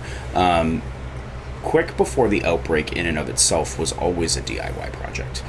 We worked with outside sources for certain things, and we got burned more times. It never than not. panned out. It never panned Kinda out.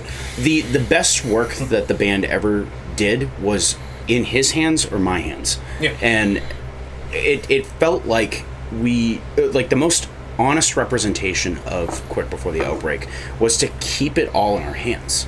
So while we don't have objections to outsourcing, like I work with my vocalist Jake Clark in Arms Like Teeth. He is like the best graphic designer I've ever fucking worked with in my entire life. Another shout out, another goat in the fucking Interloper scene. Designs. Shout out Jake. Yeah, I was about to say he's the one that did the layout for the This Place Isn't Home Anymore. Yeah. He's got. He did the Quick logo. He did Sweet. He did Fabricator's logo. He has a shorter list. He did the bear suit. He did the bear suit shirt. He just worked with the Tony Danza tap dance extravaganza. I was imagining it was like- going to be one of my first dude. questions, completely skipped over, but I really wanted to ask about the Quick logo. Yeah, And that was all I really wanted to ask I mean, about obviously the Fabricator logo. obviously we fed him the idea, and I mean, like if you look at it, you know our background. Like we did just kind of straight up Oh yeah, it's rip the new off. after shirt, that's burial. great. Yeah. We just We basically, our old T-shirt, one of our first pieces of merch, Ian drew it, and He it knows was, you have it. yeah, he's actually probably one of the only ones that still does. The Green Koopa shirt? yeah, the Green man. Koopas. So we had an old dry merch- bones, bro. We had, Yeah, we had an old merch design, and I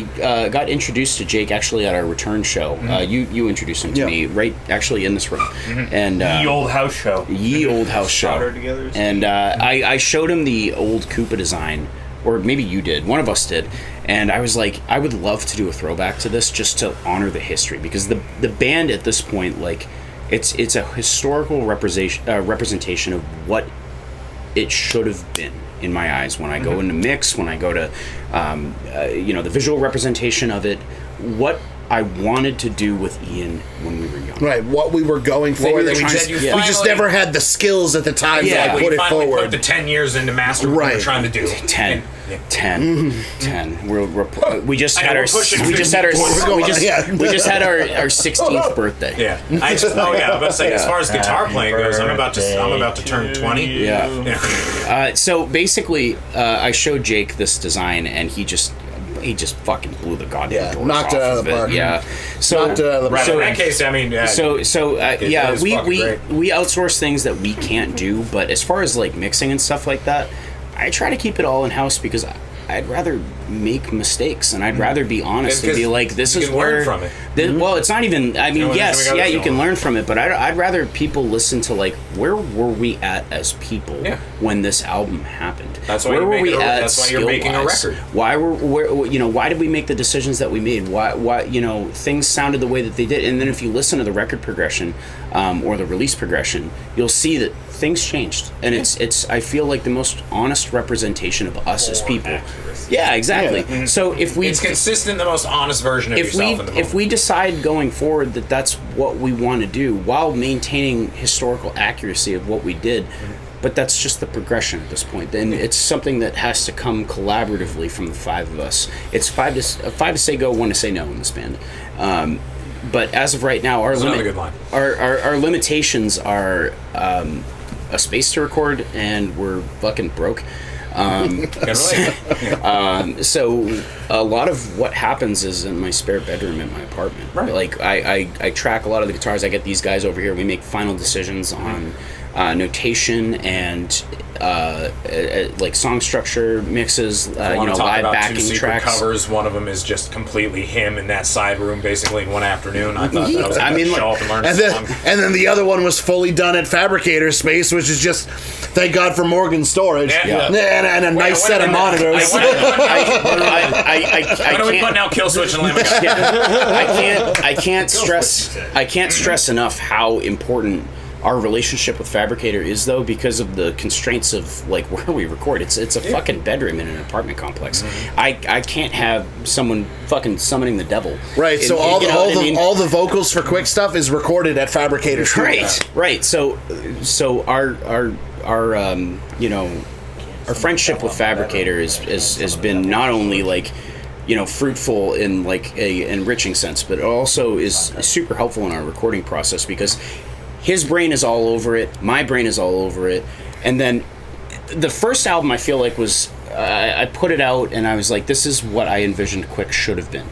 And it was a lot of creative control was still in my hands, but the mistakes that I made in Fabricator was that I think I took too much creative control, and I wasn't really as collaborative as I could have been, and it took a lot of time for me to learn how to grow as a musician in that aspect, and How to kind of accept help. One way, you have to learn how to do your thing so you can offer help, but you also have to learn how to accept To help. quote Ryan Kirby, I was kind of an asshole. So I think this go around's been a lot healthier though. I Was. Old Yeah, Matt's still right. here. Old Matt's still here. That's why I feel so good to say no to him. I think this go around's been a lot healthier though because it's been a lot of like collaboration between members and it's not just me anymore. It's not just him anymore. It's not the two of us. It's all of us now. Yeah. And That's why I love being in a room with you. yeah. Well, this is why I wanted Quick and Fabricator to be here, because these two bands are so intertwined with what we're doing. One was birthed from the other, and the two continue to benefit from each other. And the fact that you just said that brings up basically the last two like real serious talking points I wanted to bring up. One of them is specifically Ian. I mean, because you've been in both bands, but Ian is currently an active member of both bands. When you write something, when you write anything, when you come up with anything creative, do you have to like filter in your brain, go, okay, this is more fabricated, this is more quick, or do you sit down and you go like, this is going to be fabricated, this is going to be quick? It's so easy to really differentiate. The two sound. About both projects is like that they both have distorted guitars, drums, and screams, but they don't sound. But they don't sound the same at all. It is so easy to know, like, oh, this is quick and this is Fabricator. Well, you know, it's funny too because Quick Before the Outbreak was transitioning from like 6-string guitars to 7-string guitars to 8-string guitars, and then we ended up regressing because we wanted to maintain that historical aspect, and we ended up going back to just the original tuning that we played in, which was drop B. Really was like kind of the mainstay for us for a long time. Yeah, we flipped to C for a little bit. Yeah, well, we were in C, and then we were in B, and then we went to B flat, and then we went to A, and then we realized we needed 7-string guitars to adequately then you go to G, do that. Right. Yeah, and then it eventually went to F, and and then Ryan came in and went, "What about D sharp, double dropped?" What if we do double drop? So What if we don't play like an 8-string, play the middle 6? Yeah, what if I just like come up with my own fucking tuning that only makes sense in my brain? It's so fucking funny because I actually still Instead of building your own. I actually still use a tuning that Ryan came up with on 8-string as the primary tuning that I know how to play 8-string. I don't know how to play it in like a contemporary sense. I've never tuned it normal. It's Stockholm syndrome. You fucking ruined my brain, dude. Double high, so like my low string is a 70, and I just tune it to 6 strings, and then I have the 7th string as a double high string. So it just breaks the hell out of my hands. So that when I play anything on that, when I go to like 10 to 52, it's like, oh, this is butter. So close the lid on that question. I think one of the things that I don't mean to speak for you. No. Like, it's just two separate tools at this point. Yeah. Right? Like he's picking up his 8-string probably for writing Fabricator stuff, and then for Quick Before the Outbreak, it's all in drop B. It's all on a 6-string now. So I mean, it's just you would approach an 8-string guitar obviously differently than you would a 6-string guitar. Yeah, exactly. You know? I think it's such a different animal in the end that it really just makes it pretty easy to different worlds. Yeah, it's. I never have a moment where I write something and go, oh shit, where does it go? Which band should I let This have is a that? lot of part really work for Fabricator. I was very, very much very happy. But the other thing about the two bands was, and you did kind of touch on it a little bit, like what have Quick and Fabricator kind of taught and learned from each other? How to not be a dick. Spot on. How to comfortably and happily work with other people with different ideas. You know, this past year is really trying to, in my opinion, is just like honestly growth. Growth is the biggest keyword, because you know where old Quick, you know, Fabricator and whatever bands like come into a space in this time frame is just, you know, look at how I'm able to grow and take time to just work with other people and work in other places and like, you know, who thinks they're going to be, you know, in a basement in Londonderry, you know, having doing the thing, possibly the best time of their life, doing the thing again. Like, you know, you never think of that, but you know, just going back to that growth keyword, it's just, you know, when we first started in 24, 25, to now 26, 27, it's just so great. Better and better. To just better and better and better and better. Here, and, you know, absolutely. Great kudos to Matt. You know, we joke old Matt's still here, but the man has just done excellent growth on himself, on musicality, on just accepting, you know, just new parts, new this, new that, and just not, and like, you know, Crash Out Cove is no longer visited. It's also a really, Hey, I just do it at home now. it's a really, really beautiful and inspirational thing to get to like watch, like, you know, Matt and Ian like kind of grow up like the 100%. way that, I mean, we and it's did like, grow up together. As a person that went to their shows too, you know, being at like Hampton Ballroom Casino and adjacent and like getting kicked out for moshing, to now. Oh fuck! I forgot about that show. We're just, it's just a beautiful thing seeing what Fabricator's doing, going out and celebrating them, and being able to see it firsthand too, because we're so close knit. Yep. Just growth in general, and it's just so nice to see the next thing. Being excited for 28, 29, 29, 30, 31, 32. It's just like, what else can we... What's the next step? Fuck 2027. Because we know we're walking, we know we're running.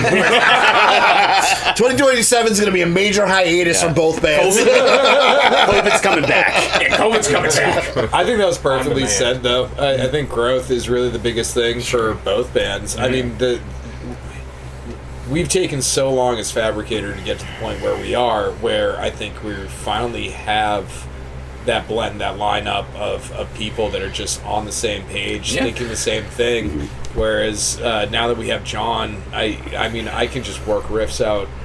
What an addition! Oh my god! I can any I love practice. watching him work on those blasts. Oh, dude, he's fantastic. Yeah, man. he's a fucking robot, man. And it It's really crazy. it's created a whole different avenue of growth for, especially like Ian and I as musicians, being able to work on what we're truly thinking and trying to get out. Right, being able to actually push ourselves as musicians Yeah. without worrying about, like, how are the other guys going to be able to handle that? John is the perfect conduit for you guys to be able to express yourself. Like, I mean, shit, if you want to talk about stagnate, Fabricator knows all about stagnate, dude. The amount of years we spent reworking shit, teaching the same thing to a new set of guys, being just like, Just nonstop. right, just like how At long this did point, you might as well just record your own education. That first- as soon as you show up, here you I go. was sick of all of it. those Like, first 5 songs that we played, we try to work that shit out of sets as much as possible. you just We have played been so much. playing these songs for so fucking long. Yeah. so long. Like, when's the last time we played Red Dog live? I don't even remember now. 2 years now. The probably. first song we wrote, like, as Fabricator, we're just like, yeah, fuck that song. I think we played it once with John, and that was Yeah, about it. yeah. As quick as we could, we worked it right out of the set. Like it just. I think release by release, I've had a new favorite Fabricator song. I think on the first release, I think my favorite song is probably Bearsuit.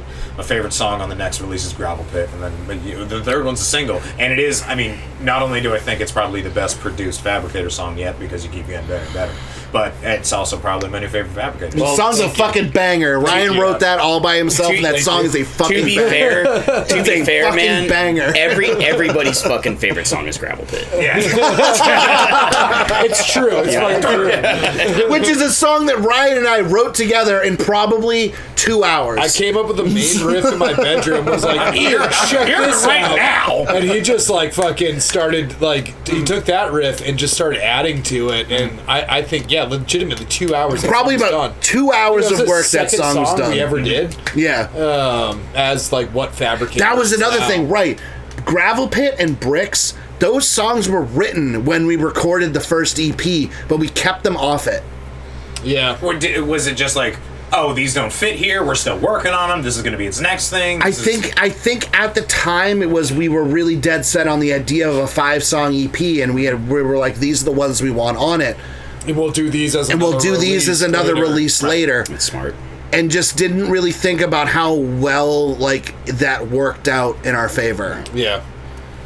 Like I completely didn't anticipate how well Gravel Pit was going to be received.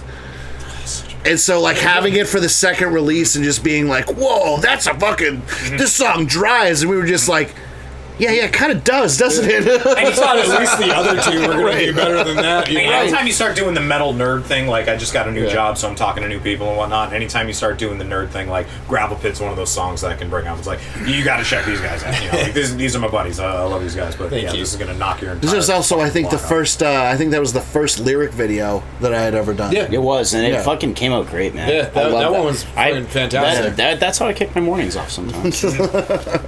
In a gravel pit, dude? Yeah, well, that lyric video You wake up in a specifically. quarry? Basically, That's where he slept last night. He started on the floor and he woke up in a rock. it's been really cool to watch Ian's progression peripherally because I believe the Gravel Pit came out when I wasn't back, right? Yeah, no, it was Yeah. before you came back. I remember watching it, and I almost think that it kind of like fucking lit a fire under my ass to like get back to work. Hey, buddy, you know, like seeing seeing them do it and doing the thing, I was just like, God, man, like this fucking rips. Well, like, And That's see, what I'm saying. that's been the formula. You gotta get to inspire each other like that. I think that's I been guess. the formula for all of us, like, since all of this started. Yeah. One guy does something really cool and it makes the other guy go, fuck, I can do that. Now I'm gonna like work on being really fucking cool. And then he does something, and the other guy goes, "Whoa, dude, that was fucking cool. Yeah, and I can do that." And you know what the funny thing is, dude, is that none of us are fucking cool. No, that's why we keep trying. Because again, like I was the first guy doing Quick's recordings, and I was never that great at it. And then all of a sudden, like Matt showed up and was like, "Yo, I've been like really working on this. I think I figured out like the things you weren't How to doing." And he do did the that, first yeah. like Fabricator EP, and I remember listening to that and being like, It's so tough. it was. At the time, I was like, "Yo, shit, fucking slaps." And then Matt left the band, and I went, "Fuck, I gotta do what he did," because so I pushed myself to now get to where I'm at. In the meantime, he's still over here refining his shit. So when we came Right. back together, it was like, "This is what I'm doing." It's like, "That's great. Here's what I'm doing." And Two of you how do you cookies like and it? cream. He's like, "Yo, you've like really come a long way too." And it even works the same with the writing. Like when Ryan wrote "When It's All Said and Done" during COVID. Yeah, it's been a while. 2020 is when that song got written. All right. And it's only now that it's getting recorded and played. And again, but when it's he been brought in your back pocket, or like it was a lot of like Leonard was still in the band, and like we were still learning old stuff, and we're like, dude, it's gonna take Leonard forever to get up to speed on this. fair. He's so busy with his job and all of this shit. Like this is gonna be You have rough. to move it along because We did kind of put that on the back burner for a while, and then finally brought it back out. And it was listening to that song, sitting by myself in my room, listening to what he was learning, what like my parts, so that we could record it. Being like, I want to write a fucking banger like this guy. Like this is like this song is like the epitome of Ryan at its peak. I want to write a song that's like the epitome of me at its peak, and that's where the other new one came out. You know what's cool too, at least from the Quick side of things, is writing with the intention of like, is this something that sounds like Alex? Because a lot of what I do is MIDI construction back in the house, and like, for example, like I know Alex's habits. I'm very familiar with him as a drummer, or like, you know, constructing a part where I'm like, I know what Ethan would want to sing over, you know, and I want to be able to give him a part where he would be able to express himself. So a lot of my influence is now not only coming from Ian, which was like the original source, but a ton of it is coming from them now. And then I bring it I back know Sean's gonna want to burp dang over Right. here. But so I'll come up with a part, right, and then I'll bring it to them, and I'll be like, I mean, like, what do you think? Like, does this sound like us? Like, is this something that you would want to do? Like, is this a direction that we want to go in? And then they'll come back to the lab with me, and then we'll just like tinker with shit for hours, dude. For just fucking and getting it just like so perfect for it's like, and then getting rid of it. And then Because the next throw one's gonna be it away. No, but Throw it on the ground. their input and their stylistic choices have completely, I guess, changed the perspective and how I would approach things in my studio environment. Like, I'll have an idea or something like that, but like, it's so easy for me to just fall into the same habits that I would normally do for stuff, but it's not what they play. It's not what they do. And so I'll come up with like a baser idea, and then like like a week ago you came by my house and you were like, yeah, these fills are fine, and then you just like took a practice pad over there and you were like, you know, ripping away on stuff, and I'm like, God, this is like so much better than anything that I would write. So it's I think having other input in the band now, which I was like I was so worried that, like, you know, when we originally were talking about it, like, is this gonna sound like how it's supposed to? And now I'm just kind of realizing that it's supposed to sound the way that it's supposed to sound with their input. So When you get everybody working together, like, you don't have to worry about it. Like, it is what it is, because we are who we are as musicians. Yeah. The band makes the sound. Yeah, exactly. And it's just about getting in the room with each other or passing each other's ideas around. You know, it's about staying together even if you're not physically next to each other. Yeah. It's Matt brings a song to us and we listen to it and go, this is great. This part's shit. This part's great. You know what's going to make it even greater? If this shitty part wasn't here. Yeah, if instead of this shit, we did this shit instead. All right, you got this good part. Hold on, I'll put my own good part right here. Everybody show up with your good parts. I really like just making Ian mad. Me too. Play this! You're at a riff and Ian just looks at it and goes, "What the fuck is that?" I think Most of it is fucking. You play it for me, and I go, "Whoa, that sounds sick. Teach that to me." And then you show it to me, and I go, "Fuck you." And also, aren't you doing this on your own instruments? What do you mean? I mean, aren't you building guitars and basses in your downtime? Maybe. Oh yeah, well, I mean, we fell off it a little bit. Yeah, definitely. I financially to just time wise, it's been really I can imagine hard that it's for me it's to an get entire that. job. It's a I full-time live job. an hour 15, hour and a half away from the Yeah, workshop. he's up in fucking New London, So, where I'm like, down in But yeah, I mean, Londonderry. you play one of the guitars that you built, right? Not anymore. That one is a little out of commission right now. I've at least seen it once. He needs to. You just if you bring it down one day, we'll get it fucking. working. Yeah, we gotta. I think maybe refret it or just. Or we could could fucking bring it to the plecking machine and get it plecked. plucking. I want to go through it again. Something's a little iffy. He's got some dead notes on some his dead notes, fretboard and I need to replace that bridge. It slips forward. It can't hold my tension because that screw's all stripped out. as soon as I hit it, and so the way it sits, there's just a few things I need to fix, and I can bring that back because that is. beautiful. Sounds like Dude, it's so comfortable. Sounds like it doesn't need surgery. Sounds like it probably needs a haircut. I formed the back of it to my fat belly, so it that's a just good way it to sits put right. It's a comfy guitar to play. Yeah. It's just got a couple of. It's only the second Jazz guitar makes he's ever shape, built. Let's put it that no, way. No, it's, Again, I it's built like a an guitar with my dad. prestige It shape. didn't It's work like out. Like I can't. You're thinking of the Right. first build. Like Yeah. I've built That was like the- five. You built the bass, right? The bass that I play, I build. Yeah. So if you Every want to now and then I count, tell if you want to myself I'm gonna count buy it. guitars and basses, I've built 4 guitars in my lifetime from like that are playable. Right. 6 if you want to count ones that aren't like the 2 that weren't playable. Gotcha. I built So the two, first- and so- they're not R- quite playable. Listen. My first 2 guitars I built were fucking planks of wood with some strings on it. Right. The quality of instrument he got out of just his second guitar, with the fact that there's just a couple of things we could fix and it would be perfect, Attention to detail. is impressive to say the least. Now, granted, he had someone who had already gone through all the bullshit to show him where to 100%. go. Like I said, I had somebody still there the doing whole hard, time, yeah. just like, do I do this? And he's like, yeah, do that. I'll show you how to live, but you And still we gotta ran press the into weight. some fucking problems Yeah, with don't that even get me build. started. I think one of the things too, I was so burnt out by the done of that build, like being done with that build. It took forever. We had to rip the entire fret, like we were done. Not just I rip was the finishing fretboard it off. We had to route the fretboard off. Yeah, and I was like, I was doing finish at that point. So, It hit the point, it was like 2 years into it, and he finally finished it, and he went, I had to take some time off from this. I fucking burnt Oh, the shit. fuck out on this. So, I mean, I've still been going at it, obviously. I'm sorry I haven't sent you any pictures. I have also been, you know, between No doing rush. the I 2 promise bands. The last thing I'm going to do is pressure you. Again, just the same offer. Just anytime you need me to send whatever you need me to send, just let me know.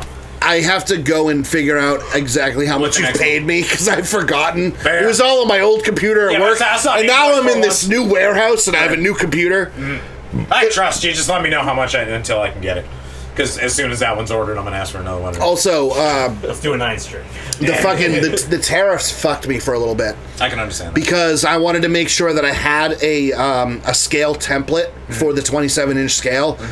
What I usually do is I print out a fucking picture of it and I paste it on and I fucking start cutting. I wanted to make sure when I did yours that it was perfect. So the company that I buy my scale templates from stopped shipping to the US for about a year. Gotcha. They only recently started reshipping, so about 4 months ago I finally got your scale template in to cut your fretboard.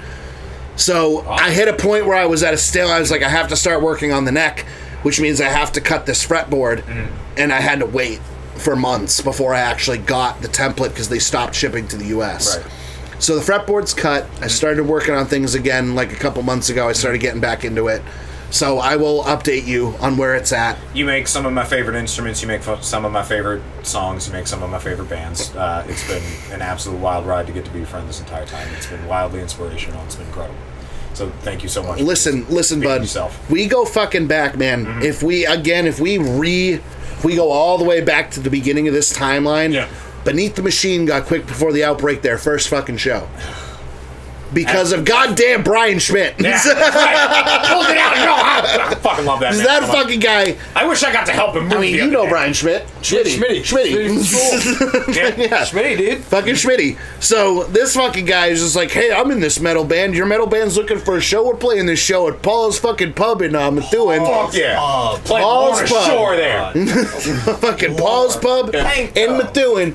You fucking Quick should come play it. And that really like kicked some shit off. Oh, a cat. Nice.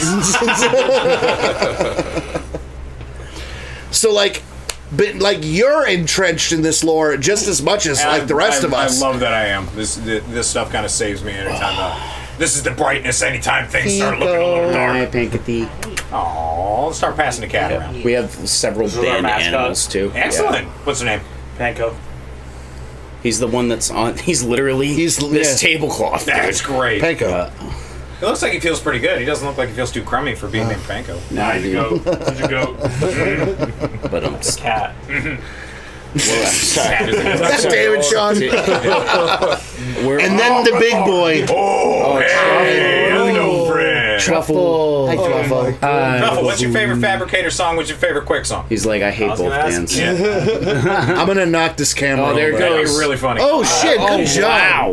What a good boy. Nimble. This is a great way to start bringing this to a close. I've never met you, so you might like bite your kneecap. It'll be cool. We'll cut it out. I don't drive. That's fine. What's my favorite song from each band? Yeah.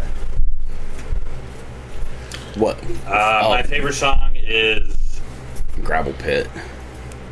no. I don't know the name. Fabricator songs, 'cause I don't like them. When It's All Said and Done is my favorite. It's that one with the Event Horizon clip. And I like that other one with the spiderweb sound. Honestly, I love Jesse's Bricks. Actually, you know what? That song slaps. Yeah, too. that song slaps like That song motherfucker, slaps dude. real hard. I do like that. Was another one that we wrote together, and I really fucking like that song. I'm really proud of When It's All Said and Done, but Jesse's Bricks, I think. It's really fun to play it now that I'm like good at Yeah. playing it. Truffle. What are we doing, He's bud? fine. You say hi to everybody. Hi. Hey, who's your good one? Thank you. Oh, the tail. Good boy. Yeah, not bad. Here it comes. It's gone. Shoes? It's gone. Yeah, dude. I think my favorite Quick song, To date. This is Jimmy Boombox. Jimmy Boombox and Silver Spoon Pals. Yeah. Or Busey, because my wife still wears her You see Busey one or shirt. two, dude. Almost said it was mine. I don't know what happened to my Busey shirt. No, She still got no, it. I got it. My favorite song, Landlubber. You fucking shut up, dude. When are you bringing that back? No, we're not. We're not. dude. We're not. We're not. Of what we're currently playing, man, Kaboosh Boosh is such a fun song to You play. always love that I song. really like Kaboosh Boosh. I'm fucking with Bones right now. Bones. Bones is also fun. We don't. What's the people. full title? I also people, remember it's Big Badinky Bones. people don't even Big know about Badinky that. Bones and the Sinaloa Cartel. Okay, Funny yeah, Boys. I guess that's out now. Sure, yeah. why not? An eye for an eye. Right? Where do the song titles come from? Quick Anywhere and nonsense. everywhere. Fucking, Are they all just like working titles that comes just stick from- around to like... it's For brain Fabricator, rot. pretty much. Yeah. For Mark Quick, is it's the always what do we name this? And it's the most brain rot fucking shit we can come up with. All right, so like I feel very strongly about this. I fucking hate that we do this, but I'm so. The history is so important to me that I just completely overlook it. You just have to keep doing it. I fucking hate our dumbass song titles. I hate them.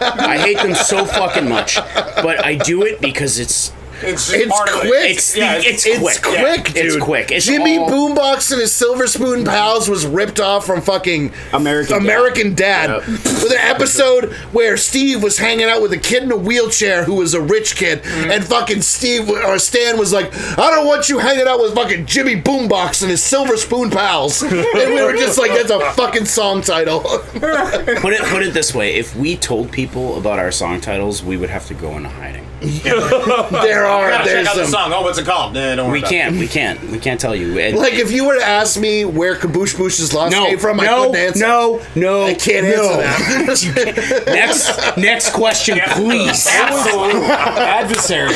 Adversary was originally named a guy named Jim. A guy named Jim in a yard full of sticks. My fucking dad just picking up sticks.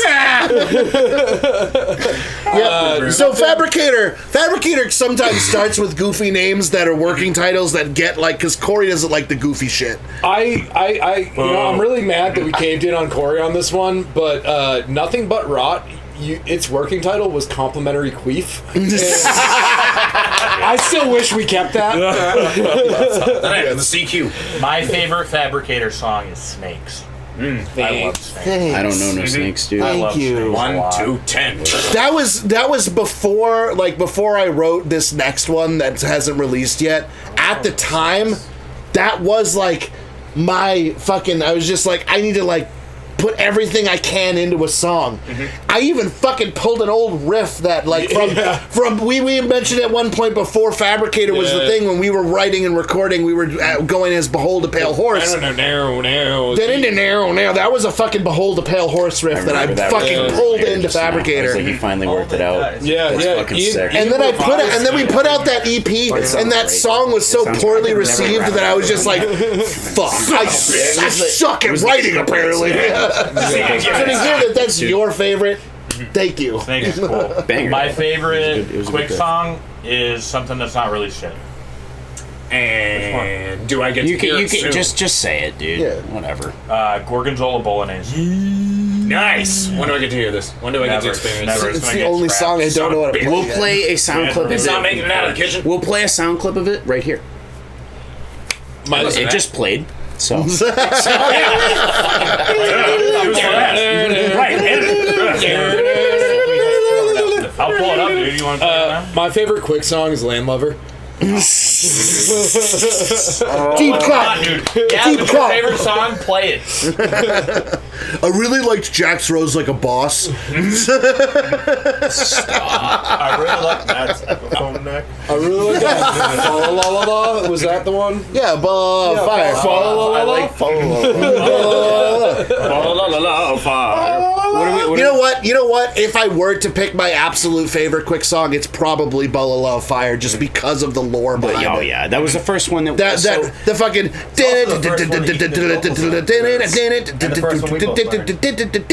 first riff we ever wrote together. Yeah. That was in That's so Manchester. cool. Yep. In Manchester, New Hampshire, Tim Leonard's mom's bedroom. Yeah. Bedroom? Yeah, It was because that bedroom was fucking huge. So our first jam space was actually Tim's mom's room. Tim's mom's room. That's pretty rad. This bedroom was basically the entirety of the house in one room in the bottom of the house. It was fucking huge. It's funny that we're talking about this right now because I was just talking to Alex about this the other day. Quick Before the Outbreak is just like this like homeless person that just fucking moves as an entity from A to B to C to D.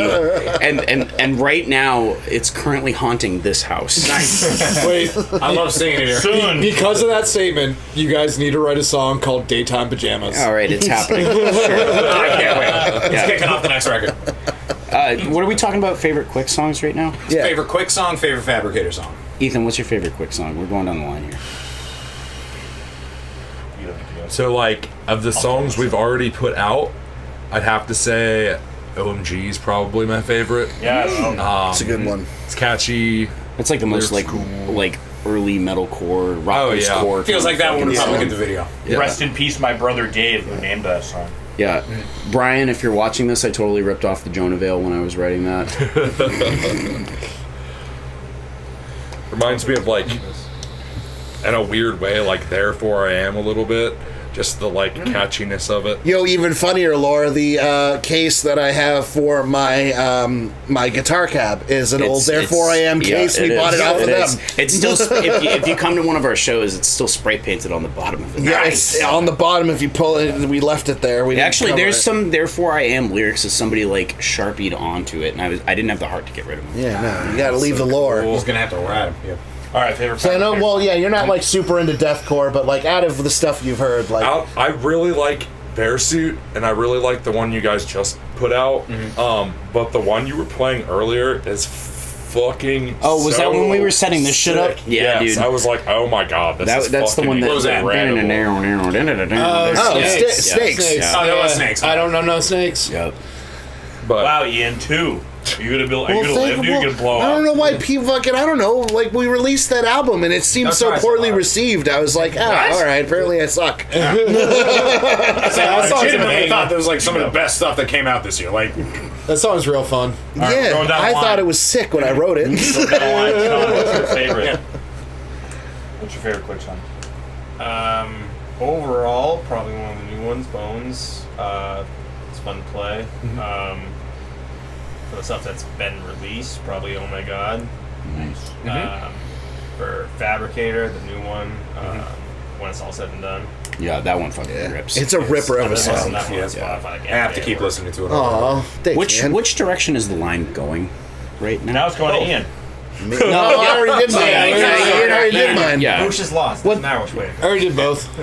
What's you already Yeah, did what's both? yours? Yeah. I don't think. Well, no, Landlumber doesn't count of the Yeah, new you stuff. 100% that counts. It's his world. He can live in whatever world he wants. If you want me to choose, I'll say OMG, Yeah, but yeah. Landlord. Don't tell the man how to live his life. It's a fucking shit song. I'm gonna whatever, say it dude. until it's brought back. It's not. Dude. Well, you're right, it's fine. Don't hold your breath, kid. Matt, what's your favorite song? From Fabricator. Yeah, it's cool, dude. I think when it's all said and done, emotionally holds a very special place in my heart because I had a hand in helping Fabricator again. Awesome.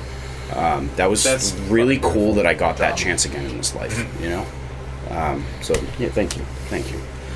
I never want to mix an album for you ever again. You're the worst. And then,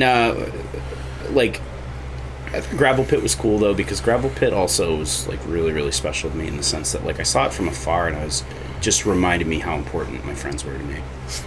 You know? Yeah. And then for Quick, Friends of the family you find. yeah, 100%. For Quick,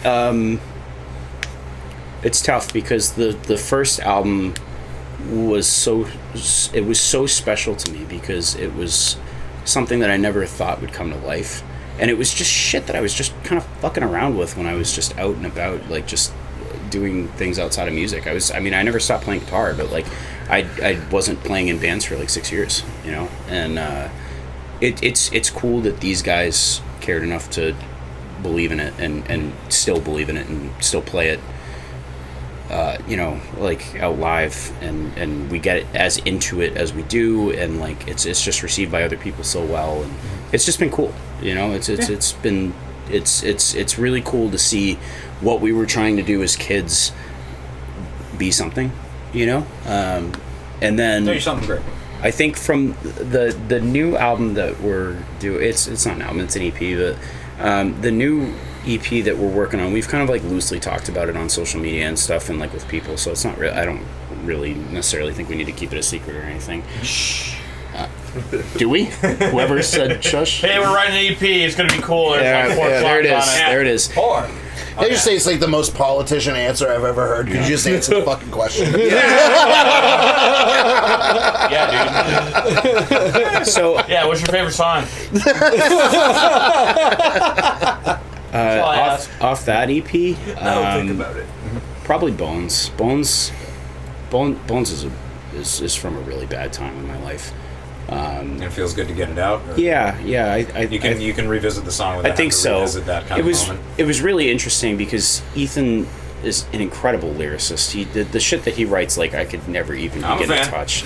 Yeah, so I asked him what his favorite lyric is, but he doesn't need to pick one. They're all it's great. it's super funny because like we had a conversation about this on the way back from Rhode Island, and this is like a core memory of mine now. That you know, we talked about like the lyrical content that you know, Ethan wrote on the album because we just kind of gave him the reins and we're just like fucking, you know, run the chariot, dude. You know, Yeah. like do whatever the hell you want. And he is very. I mean, I don't want to speak for you, but it's like very politically charged. Oh yeah, Yeah, 100%. It's very anti-establishment. It's very aggressive. It's very Ethan, right? Like it, and I wanted him to be able to have a platform to be able to speak his mind. I wanted him to be able to like express himself artistically. But on the way back, safety, doorknob? Making sure Ian's phone's still on. I thought you were shitting I'm not yourself, really dude. sure. Worried about it. Yeah. So on the way back, it might have stopped. On the way back from Rhode Island after one of our first shows back, I was just kind of chatting with him about like the EP content. It's like very personal. I'll probably reveal a little bit more as we get closer. We can't, show all of our cards right now, but We'll do this again. yeah. I was kind of talking with him about it, and then he and I came to the conclusion that the EP content should be consistent with the lyrics, because the first album that him and I put out together collaboratively, like there's a lot of musical content that I feel like I express through guitar better than I do words, and he expresses obviously lyrically. So it's almost like a yin and a yang. Like there's one meaning over here, and then there's one meaning over here for the musical content. And that is most represented through like my travels and like the trials and tribulations that came about. But I will miss you. with the EP, him and I kind of came together, Oh, she's still going. and Ooh. yeah, we came together. Turn the screen brightness all the way down. Thank you. We came together and we decided that like the music and the lyrics for this particular release, we wanted it to be the same thing, Right. and we wanted to be like cohesive as a unit. So we wrote a concept album, and it's dark. It is. It's very dark.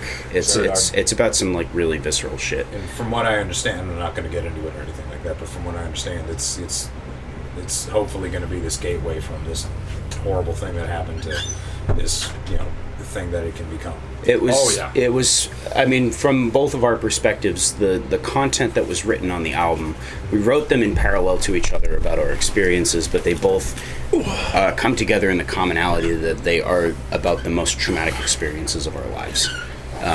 Again, they're individual, like what you're writing about, what you're writing.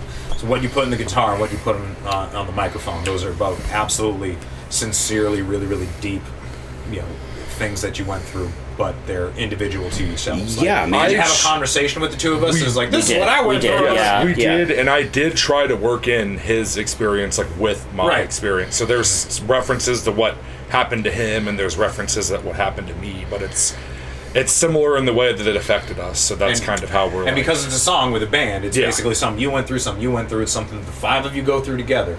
And hopefully it's something that basically, if the two of you are going through something, the five of you can get yourselves out. It was. Well, I think one of the things too that come like along the lines of like trauma is there's a lot of parallels, like whether or not the specifics were the same. There's a way The way to you handle it, portray the way it hits you. two separate people's trauma with the same words to where multiple people can connect Yeah. to it, whether or not the specifics of said trauma match up or are irrelevant. Like trauma is trauma. Yeah, exactly. And it may, like again on a real deep level, affect you differently than it affects someone else, but the outcome is the same. Put it Or in this- situations where maybe something happens where it hits you so hard that this becomes something really, really traumatic for you, and then you have to deal with it for years. And the same thing happens to the person standing next to you, and it doesn't bother them at all, and it's like it just walked. It's like a breeze that just walked. Yeah. Put it. How am I supposed to? To put it simply, I think that, and I don't want to speak for you, but I think that I wrote the music born of the horrific one particular instance that I wrote this EP about, and then I think you use it as a vehicle. Yep. Absolutely. Yeah. Absolutely. It was probably one of the most important conversations I think I've ever actually had in my life on the way back from that Rhode Island show. Same. Yeah. Honestly. Thank you. Did that die? No. Nope, it went on lock. She's still going. Yeah, so the EP's coming out soon, and to make a fucking long story short, Bones. Yeah, Bones is That's a good one. I it's do definitely- enjoy playing. There's that. not a whole lot going on in that song, like technicality wise, except for like that one riff. But then, I mean, like it's just I think the message and like the vibe that it conveys is just it's just fucking sad, man. It's just It's the kind of sadness that you have to it's- actually expel from yourself. And the only way to do that. If I had to describe the EP in one sentence, I think Bones does it well in the sense that it's just sad that any of that had to happen. But the only thing that you can do with that is, to quote anime real quick, I mean, you're going to carry that weight, so what are you going to do with it? Yeah. So, You let it go. It also has the You best, let it go. It also has the best title. Oh, yeah. Big Bajiki Bones because- and Sinaloa Cartel, dude. And if Yeah. you get that reference, you win. Because Marcus is life. Yeah. Yeah, we love Marcus in this band. I wake up to a fucking Marcus reel from Alex every day. Being that we have to keep checking the equipment, and I think that this has been fucking awesome. And I Yeah. can't wait to do this again. But to kind of wrap this back up, one of the reasons that I wanted to start the show was I called it a show like it's professional. Is that I really just wanted an excuse to hang out with musicians that I really, really like. And luckily for me, that I basically get to kind of call everybody in the room kind of a friend. Sure. For sure. Every single time I'm Nah, fuck you. right? Every single time. Every single time I've been to either of your shows, and the times where it's been Hell, there have been we somebody- missed a point. You gave us our first show. Oh no! I Okay, mentioned you were okay, out. I'm I was just sorry. like, I was like, dude, you are entrenched in this lore as much as anybody else in this room, Dude. Because Makes me without very you, excited. Quick didn't have None our of first this. show. None of the. I would have I won so. the lottery again and go. I would have so much more money if it wasn't for you. Here we are. Yeah, I'd be a trillion. You, the trauma is your fault. that's right. Oh, fuck me. Last episode. Anyway, Fuck you, dude. I fucking love it. But yeah, the fact that I get to hang out with people like you guys, like you all genuinely inspire me, and you don't know this, but you take care of me. And when things get a little rough, like it just the memories that I've gotten to like acquire just from this house so far. The 2 times I've been here have been like these pillows I get to rest my mental health on. Basically the whole reason that I want to bother everybody with how much I love y'all and try to work this conversation out musically is because the most important thing to me, past music, my favorite, obviously my very favorite thing in the world is music. The only thing more important than that is my son. I have a 4-year-old. And if you don't have a kid, you've been a kid. So any kind of fatherhood advice that I should be getting from any of you, and we absolutely, Ryan or Sean, we'll just go right down the line, whoever wants to start. You can also take this as seriously or as jokey as you want to. You can absolutely tell me to fuck myself and throw a kid in a pit and see what happens. You know, like you can take it as seriously or unseriously as you'd like to, but that's what I want to end on. Don't take it for granted. Right? Like, just enjoy your time with them. You can do anything. Go walk in the woods, whatever. Every moment is just fantastic. And you get to share and just literally watch somebody develop, understand things, grow, and learn. Like, no matter what, you just keep being there for them. It's the And it's best so thing you easy. can do. He's my very favorite You person. know, So easy like, to... Yeah. Yeah, life It's so gets easy hard. to just do nothing with him. That's it. Life gets hard. Struggle can happen. Yep. You don't monetary things. You don't need to keep. You just need to be there. Yep. And that's something my dad always did for me, and I think that is just what everybody should do. Is just be there. Just always showing up, yeah. Save up $3,000, take that kid to Disney World. You won't fucking regret it. Definitely gonna have to make a decision. I think. His most recent birthday was we rented out a theater. It was the Mario movie. That was Hell yeah. Oh, fuck, the new We're one? on track for the next. Is it the new one? Yeah, it was the new one. Fucking Super Mario Galaxy. I just watched it yesterday. It's great. It fucking It's slaps. great. It's great. It's awesome. The first one was good, so I imagine the second one's gonna be fun. The second one was And to chase around it the was theater the it whole was time was good. almost as good. Almost as, yeah, almost as as good. Star Fox was pretty awesome. Star Fox was sick. So fun. Oh my god. I didn't have a dad growing up. I had a stepfather that stepped in, and he's a good friend of mine now. But like, father figure is I think a tough thing for me to grasp. Mm-hmm. I think through all that shit, authenticity is something that I often wish that I had in my formative years. To just be yourself to them. Yeah.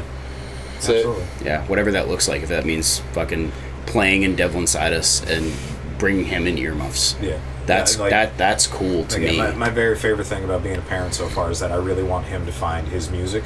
Yep. Because again, like whatever kind of music you like, I like. Like I don't like not liking music. Whatever you show me, anytime somebody shows me something they like, I immediately like it. Like whatever the sound is just immediately attributed to that moment where there's just like human souls just saying hi to each other and everybody's Sure. cool. So I can just immediately attach that to basically everything. Yeah. And if my son absolutely can't stand music and just covers his ears and elects to have surgery where he becomes deaf, Put him down. you know. Burn his chest. But like whatever his thing is, I want to like when I was growing up, my dad was kind of upset that I wasn't a baseball guy. He was like, I wasn't an athlete. I didn't really get to do like any of his stuff, and he was always so good about everything I wanted to do. Like, he was like, he really wanted to see me on the baseball diamond. He ended up seeing me on the Palladium stage. Like, that's, you know, it was Right, but that's cool. you. That's Yeah. authentic. Yeah, Right. exactly. That's Do what- that. yeah. Do that for your kid. Yeah, Right? without a doubt. Your turn. Besides the $3,000. That was my. That was it. That was That it. was it. right, He fair. talked about monetary, and I was just like, yeah, but you know what you could do. Real advice is is- become a Harry Potter windbreaker. There you go. I'm a big fan of what your dad has done to you. Where in the dead heat of the summer. Well, you know what's funny too? I mean, like, Absolutely. and I guess it goes along with Matt with the whole be authentic. I don't really have advice, but if I could tell you how my father did it. Yeah. Now, again, musician, guitar builder, recording artist. He never pushed me to any of that. Right. He never forced any of that on me. It just happened When to I be- showed interest in it, he guided me along the path and was happy to do so, happy to see his kid be into the things he was into. But I went through phases. Yeah. Like, I started playing guitar at one point, he was all excited, and then I dropped it for a while. I went and built a guitar in a shop, and he was all like, this is great, and then I didn't do it for Was that fucking the years. Strat? Was that the white No, Strat? it was No. the Lexi Liho guitar, right? That was the second guitar I ever started building. I never was finished that. Quick Still have Totem it. guitar? Still have the pieces. I So should there was finish another it. one. It was the very first thing I ever built was an Epiphone, or a rip-off of an Epiphone fucking Explorer. Oh, cool. We went to Guitar Center and measured out a fucking like we went there with a fucking piece of paper and a fucking and an electrical tape. What are these we're like crackheads we're not here to buy this. We just want to measure it. I don't want to buy it. I just want to rip it off. So yeah, awesome. we did a bunch of measurements. We brought it home. It was like the second electric he had ever built, and we're sitting there trying to figure out how to do this. Unplayable when it was done, but the experience was Yeah, it's cool. the memory, right? It's the time spent. So like again, I went through phases where I was into the stuff and I wasn't into the stuff, and you know, I was super into rap music for like the longest time as a kid, to where I wasn't listening to anything he was listening to, and he hated the music I was listening to. But he never pushed me in any direction. He just let me do my thing. Yeah. And then eventually, slowly but surely, I found myself going back towards the stuff, and I could tell the more I was getting back into the things that he liked, it was, you know, it was exciting for him. Yeah. But again, like, just to reiterate, he never forced me down any of those paths. He let me choose my own way. It's a coincidence that he's excited to watch you get excited about the stuff he likes. Right, it was- You play guitar, he plays guitar. You record, record. Like I speak English as my first. You record, he records. You build guitar. You know, To where now it just so happens, it's a coincidence that he gets to watch you do stuff that he loved. Right. He just wants to watch you do stuff you love. But and also at the same time, we do things in different ways to where we're able to bounce ideas off each other. He picks my brain about things that shit, like, I would have never thought my dad would be asking me this question, but here we are. He treats you like a colleague. Yeah. Yeah. It's good. Literally like another person. Right. Not, you know. It's like, I know you've been doing this for a while. How do you do that? Because, you know, I could never figure out how to do that. Yep. Yep. Like, tried recording full bands a couple of times and never panned out. He went back to just kind of recording Track solo guys with their, you know, acoustics and just sung vocals. Cool. And then now he'll pick my brain every once in a while and be like, how did you, like, you know, manage to do that? Because I can never get it to sound like as full as you get it to sound. And then he's a acoustic builder. He doesn't build electrics.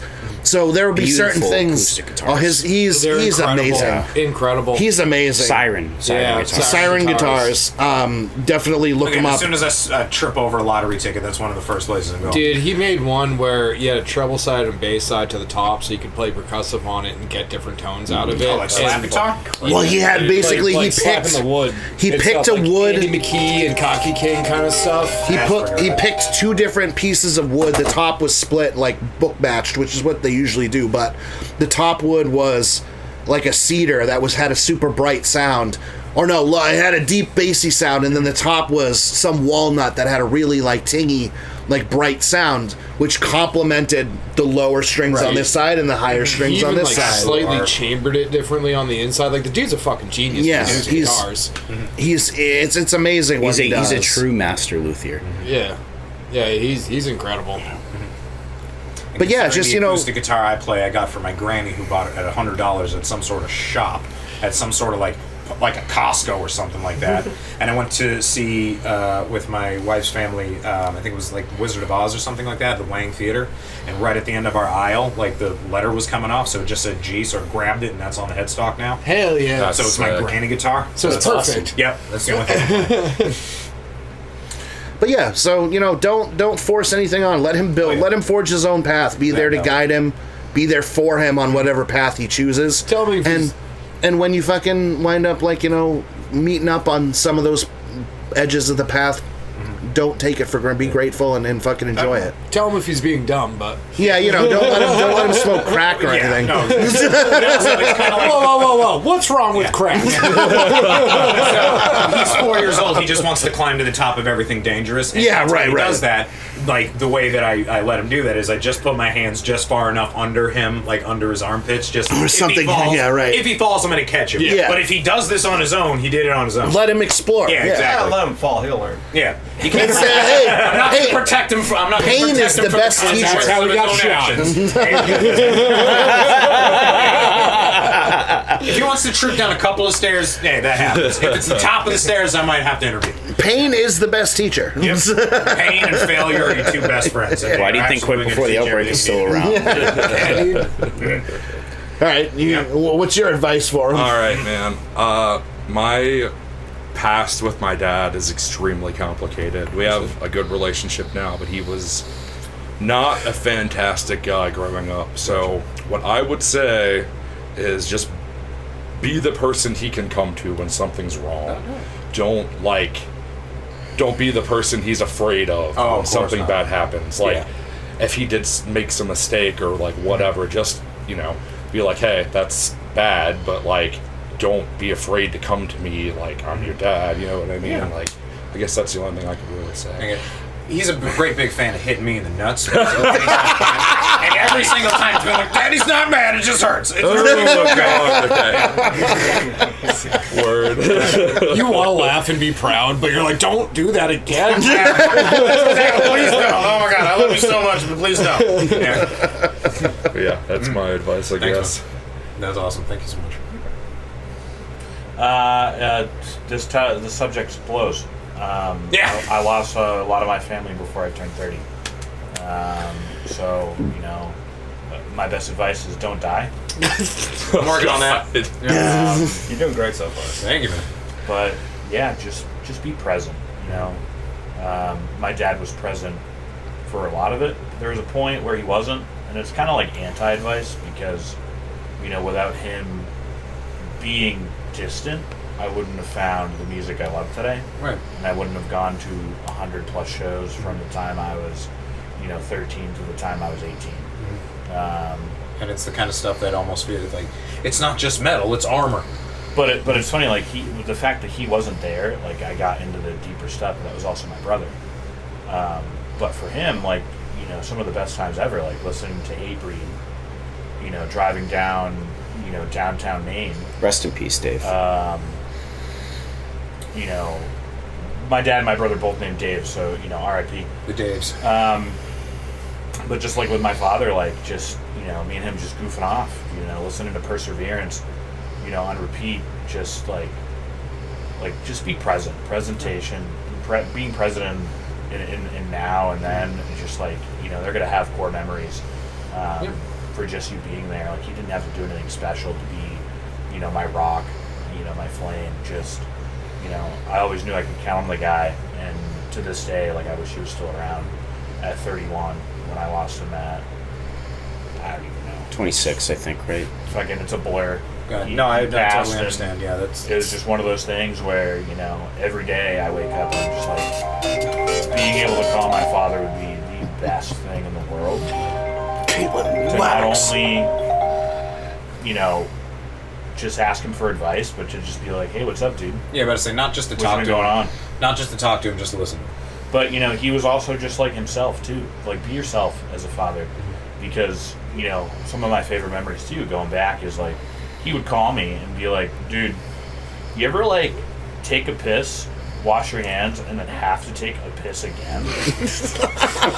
And I'd be like... By the way, yeah. I'd be like, Dad, you're, like, 50, so no. But maybe once or twice... He'd be like, yeah, all right, cool. Well, I love you. Sounds like the best. I love you too, Dad. I'll talk to you later. It sounds like the best. You know? So just like being, you know, authentic, present, be real, be truthful. Like, don't try to be anybody you're not, because, you know, as your kid grows older, they're going to figure it out. Yeah. 'Cause Oh, yeah. Dude, Kids I get feel smart that. fast. I feel that with another family member, you know, that's currently alive. You know, the further you grow up, the more you find out they're bullshit. yeah. And as much as you love them, at the same time, too, you grow to hate them. Kids can see right through it too. It's You don't really- have to it- grow up. Like, You'd really hope that loving somebody could save them, but, you know. And you know, I'm such a tried and true effort of, no matter how much love I give this member, they're never going to change. Exactly. Yeah, So- they just don't have the That- shelf for it. That goes into my last advice: don't be a fucking cunt. Yeah. I'm a great big fan of that. I haven't said that to my son just yet, but you know. Sure. Hey, listen, don't be a fucking Like, cunt. there's always, like, straight ahead Wear a helmet, advice, don't be like, a cunt. Don't be a cunt, yeah, for real. So it's just like such a deep question. Like, you know, we could spend 2 hours on another podcast. I could go into it. Basically, the thing I wanted to mention is that so far, and 100% of the time I've gotten to interact with you as a human being, like here and at shows and whatnot, has been an absolute blessing. I appreciate and I absolutely I don't take it for granted, because I've absolutely been around people that, Exactly. you know, and I've never gotten to meet your father or your brother, and I can't say thank you enough, because they've clearly had this kind of impact on you, and you get to share that impact with me. Yeah, So, it's super cool, and like, much love to that. That's fucking awesome, dude. I'm gonna cry after this. But like, it's cool, like, to go just into brotherhood just real quick. Like, again, like with my dad not being there, and my brother kind of swooping in a little bit. You know, I was into just like whatever my mom was to do, Disturbed, Slipknot, growing up. Like, they went to the Ozfests. And like, they had times and mosh pit stories, so that was like super cool. My mom, my brother, That's my awesome. dad. But it's like, so when my dad wasn't there and I was in my own devices in high school, my brother was just like, dude, why don't you listen to Dimmu Borgir? Why don't you listen to, you know, Audio Slave more? But then I was like, dude, but have you ever heard of the Acacia Strain? And he was like, no. And then that became his favorite band. So we bonded, like, and it's just like being present, but it's just like super cool, you know. My dad, my brother, you know, my grandfather, they all had this part in me, and it was being present is like the biggest thing I really reflect on. Being present, not being a cunt. yeah. And you know, my grandfather let me practice in this basement back in the Ian, Joe, Sean days, when Matt was doing God knows what. All right. And we were just fucking You ripping I Xana covers. think it was you had just joined Apollo, and you hadn't brought me in on it yet. I don't even remember that. And you know, him just fucking buying me my first drum set. You know, he was present in when I was available for him. I was just like, you know, I want to play drums. He's like, you know what, I got you. And then my brother just, you know, showing me into all these cool bands, and then my dad just like harnessing that. So, you know, before I dwell. Yeah, fair. But yeah, I can relate to that. My again, my dad always wanted to put a baseball bat in my hand, but as soon as he figured out, he got me Guitar Hero 2 once. Yeah. And Great fucking game, dude. So again, yeah. I just got so obsessed with it, and you know, a handful of songs. No, not only is that a huge direction as to a bunch of the music I like, but he noticed how, you know, he saw me just playing this game over and over again. Fucking He's like, Wave Group. do you think you want to try that for real? I was like, cover yeah, all that sure. stuff And on just on like the two. very next day, it's like, Go. all right, cool, we're going to Daddy's Junk Music. Here's your guitar. You know, give it a shot. Daddy. No, you probably bought the guitar from this guy. He worked at that. Yeah, still. Shit. Dude, what was that? Rad. 20 years ago now. Yeah, it might have been. It was super cool that he gave me the opportunity to basically do the thing that I love more than anything in the world. And not only that, my favorite song on that was "The Light That Blinds" by Shadows Fall. Oh, and God. and I fucking immediately fell in love with that Some band. OGs, dude. They're my fucking favorite band. Hopefully I get to see them real soon. But this became my new obsession. I was listening to everything that I could. I pulled up a picture of them. I was going to print it out so I could put it as a poster on my wall. And Dad walks by and he looks at the computer and he goes, "Oh, you friends with Brian?" I go, "What?" He goes, "Yeah, it's Brian Fair." He's like, "What are you talking about?" I was like, "I used to work with him at Blanchard's. He's a great dude." Fuck you, man! That's the coolest thing I've ever heard. Like that. Like, I really want to be able to do that shit for my kid too. That's cool. And the fact that he's able to do that for me. And listen, what I know about you, because like our relationship is so small, I've just heard nothing but great things. So I'm happy to have you in my home, and the checks. You're always invited. Yeah, the checks obviously good. Thank you for having me. Yeah, it means a lot to me. Thank you so I much. had one more thing, but it went away because it'll come back. All right, let's hear about Sean's dad trauma. Try following that. Jesus Christ, dude. We should have saved Alex for the last. Yeah, you know what? Hey, I'm going to interject because fuck Sean. I just want to say. I do love my mom, and I love my dad, my grandfather, my brother, and just everybody that's given me the chance to live the life I have at this actual current moment is because of the choices and the decisions they made. And I may or may not like them, but it's where I'm at. So thank you. I'm blessed. I'm absolutely blessed. I mean, shit. They watch every practice that we do. They're here right in the space. 100%. That's fucking cool. That's like, awesome. Literally, physically. That was what I forgot. It's funny to forget that. But. That's beautiful, man.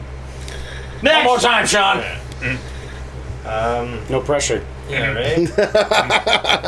All right, guys, I gotta leave. Let me just make up some bullshit. So, real quick. Fabricator. No, I mean, I wasn't the easiest kid to deal with growing up. You're still not easy to deal with. Yeah, I mean, I'm still a fucking kid. Matt knows. Yeah, I do. Watched me crash out a couple times. A couple. Do I need all the speaking leave stuff? him alone. Leave him alone. You're valid, Sean. You're valid. I'm kidding. No, I mean, You matter to some. The Keyblade, yes. He has the talking blade. talking Leave him alone. stick. I guess dude. the biggest thing is just try whatever you can to have some form of consistent relationship. Because, like, my dad and I didn't necessarily always get along the same things. We butted heads a lot. When I was growing, I have ADHD, anxiety, all that kind of shit. And my dad also has a history of it in his family, and he's very quick to fly off the rails and give up on stuff. Like, he used to work 50, 60 hours a week, and all he'd want to do when he gets home is just rest. Yeah. And my mom would always say, like, spend some time with the kids. So when we were young, we used to go camping. We'd go on like one big trip a year for like a week or two, and that was like his time to be able to spend with us, do what he can, have some form of relationship outside of just coming home, cooking dinner, and going to bed. And it was tough at first because he had never had that kind of relationship with his father, so he had to kind of learn as he went to do that with us. So like we started with tenting, and every single time we went camping, we'd get there and it would immediately start downpouring every time. So he was already pissed from working a 50, 60 hour week, and driving 2 hours where we'd have to go, and then he'd be setting up a tent in the rain, and almost every time there'd be pieces of the tent thrown into the woods and he'd be yelling. But like he would still do it every time because he knew it meant something to me and my sister. And eventually, once it all got set up, we would have a great time for 2 weeks or anything. And he was a musician when he was my age too. And it's funny, he was a guitarist and he switched to bass for the necessity of the band back then as well. It runs in the family. But yeah, I wasn't necessarily the easiest kid. I didn't ever have anything where I was just like, this is it, this is what I want to do. And I'm still trying to figure that out in my life. Like, obviously, music is my big thing, but it's like, even my career, I'm just kind of going with what was available. You're just kind of going with emotions, and then if yeah, you can like find I get a some job sort and I of stick with it until I can. But my dad has always tried to have some form of consistency with me where even now, he'll send me like Facebook reels, just something related to music to try and find something because he cannot stand metal. My dad will listen to. My dad loves Joe Satriani and like instrumental music. He loves guitar work. You just took him to a Joe Satriani concert. I did. I just took him. It was Joe Satriani, Steve Vai, and Animals as leaders. Dude, fucking What a lineup! Lineup. Holy shit. Was I? Silver Surfer! Yeah, they played Zacc and Steve Vai. They were kind of switching back and forth. That's cool. And like kind of combining their songs and shit. So that was pretty cool to That's see. really cool. But my dad doesn't really know Animals as leaders. He doesn't really understand the whole polyrhythm thing. Oh yeah. So he's sitting there. He's like, I can see him out of the corner of my eye trying to headbang. He's like, "What's going on here?" Well, I mean, you didn't really start him with a great band to start with. I started with excellent. The band is amazing. Okay, folks. The band is amazing. That's not what I'm trying to say. What I'm saying is none of us get it. I get it. Trust me. Dude. Left us with a talking point. But no matter what, through my life, he's always just, like I said, been consistent to try and have something in common with me, whether he's fully invested or whether I'm fully invested. We at least still have guitar to fall back on as some form of talking point that is at least relative to both of us throughout our lives. Run low on juice. That he doesn't necessarily have to go out of his way to like pretend that it's relative. It just is. Right. And it's like he doesn't really fully get that he is the reason I started playing guitar. I think he still thinks, because like I started playing when I was in 5th grade, I think. Okay. I didn't really have my own kind of music that I was into at that point. So like my teacher had me playing like fucking Beauty and the Beast. So I dropped it like after like 2 months. I just didn't stick with it. But I stayed with music. I learned trumpet in the high school band and stuff. And I went back to guitar because my dad, he was always listening to Joe Satriani and Halen. Anytime we were on a long car ride up to those camping trips, he'd be like, "Oh, listen to this guitar solo," and I loved that. And then one day I couldn't go on one of the camping trips for like a weekend because I was in the band in high school and we had band camp that week. And I had picked up my guitar. The guitar that's actually sitting in pieces at your house right now. I picked that guitar up. Fuck. It was a shit plan. I knew that would come back up for again. the first time in 6-7 years I hadn't played. No. He rushed it. This is ended. And I started learning chords were always just difficult. The tapping actually came easier than chords for me. And I started learning the tapping part, the Eruption by Van Halen. And I was playing it, and they had come home from their camping trip, and my dad came in and like opened my door, and he was pissed. He's like, "Turn that fucking shit down. The neighbor's gonna complain. The radio can't be that loud." Right. And I'm like, "The radio's not on." He's like, "Were you just playing that?" I'm like, "Yeah." And I've never seen that man happier in my life. Like, That's awesome. but yeah, I mean, just going back again, just trying is all that really matters. Yeah. Take that back. Thank y'all so much for entertaining me this entire conversation. Thank you guys for offering me your time. It's the only thing that really matters, and it's completely irreplaceable. And also, thank you for the absolute setup. I'm gonna have to make you guys do this every single time now. Shit. So you're hired. So we haven't been in a band yet, but we're starting a show together. Yeah, I really can't. I really can't say thank you enough for any of you. The fact that I get to be participate in the lives of a couple of my favorite artists forever. The fact that I just like showed up and we're already buddies like this. Like I basically just want to give every one of you a hug. Bring it in. Thank you, buddy. Yeah. Bring it in. Thank you. You get down here.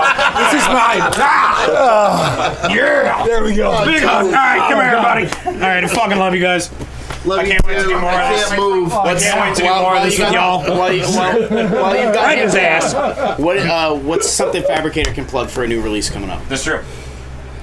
Isolation. It's a good one. Isolation. It's a fun one. It's Ian wrote coming it. out. It's coming out in a month or two. Speaking of coming, There's no set release date, spank but him. that's the new single that's coming out. Spank him. This is nice. This is nice.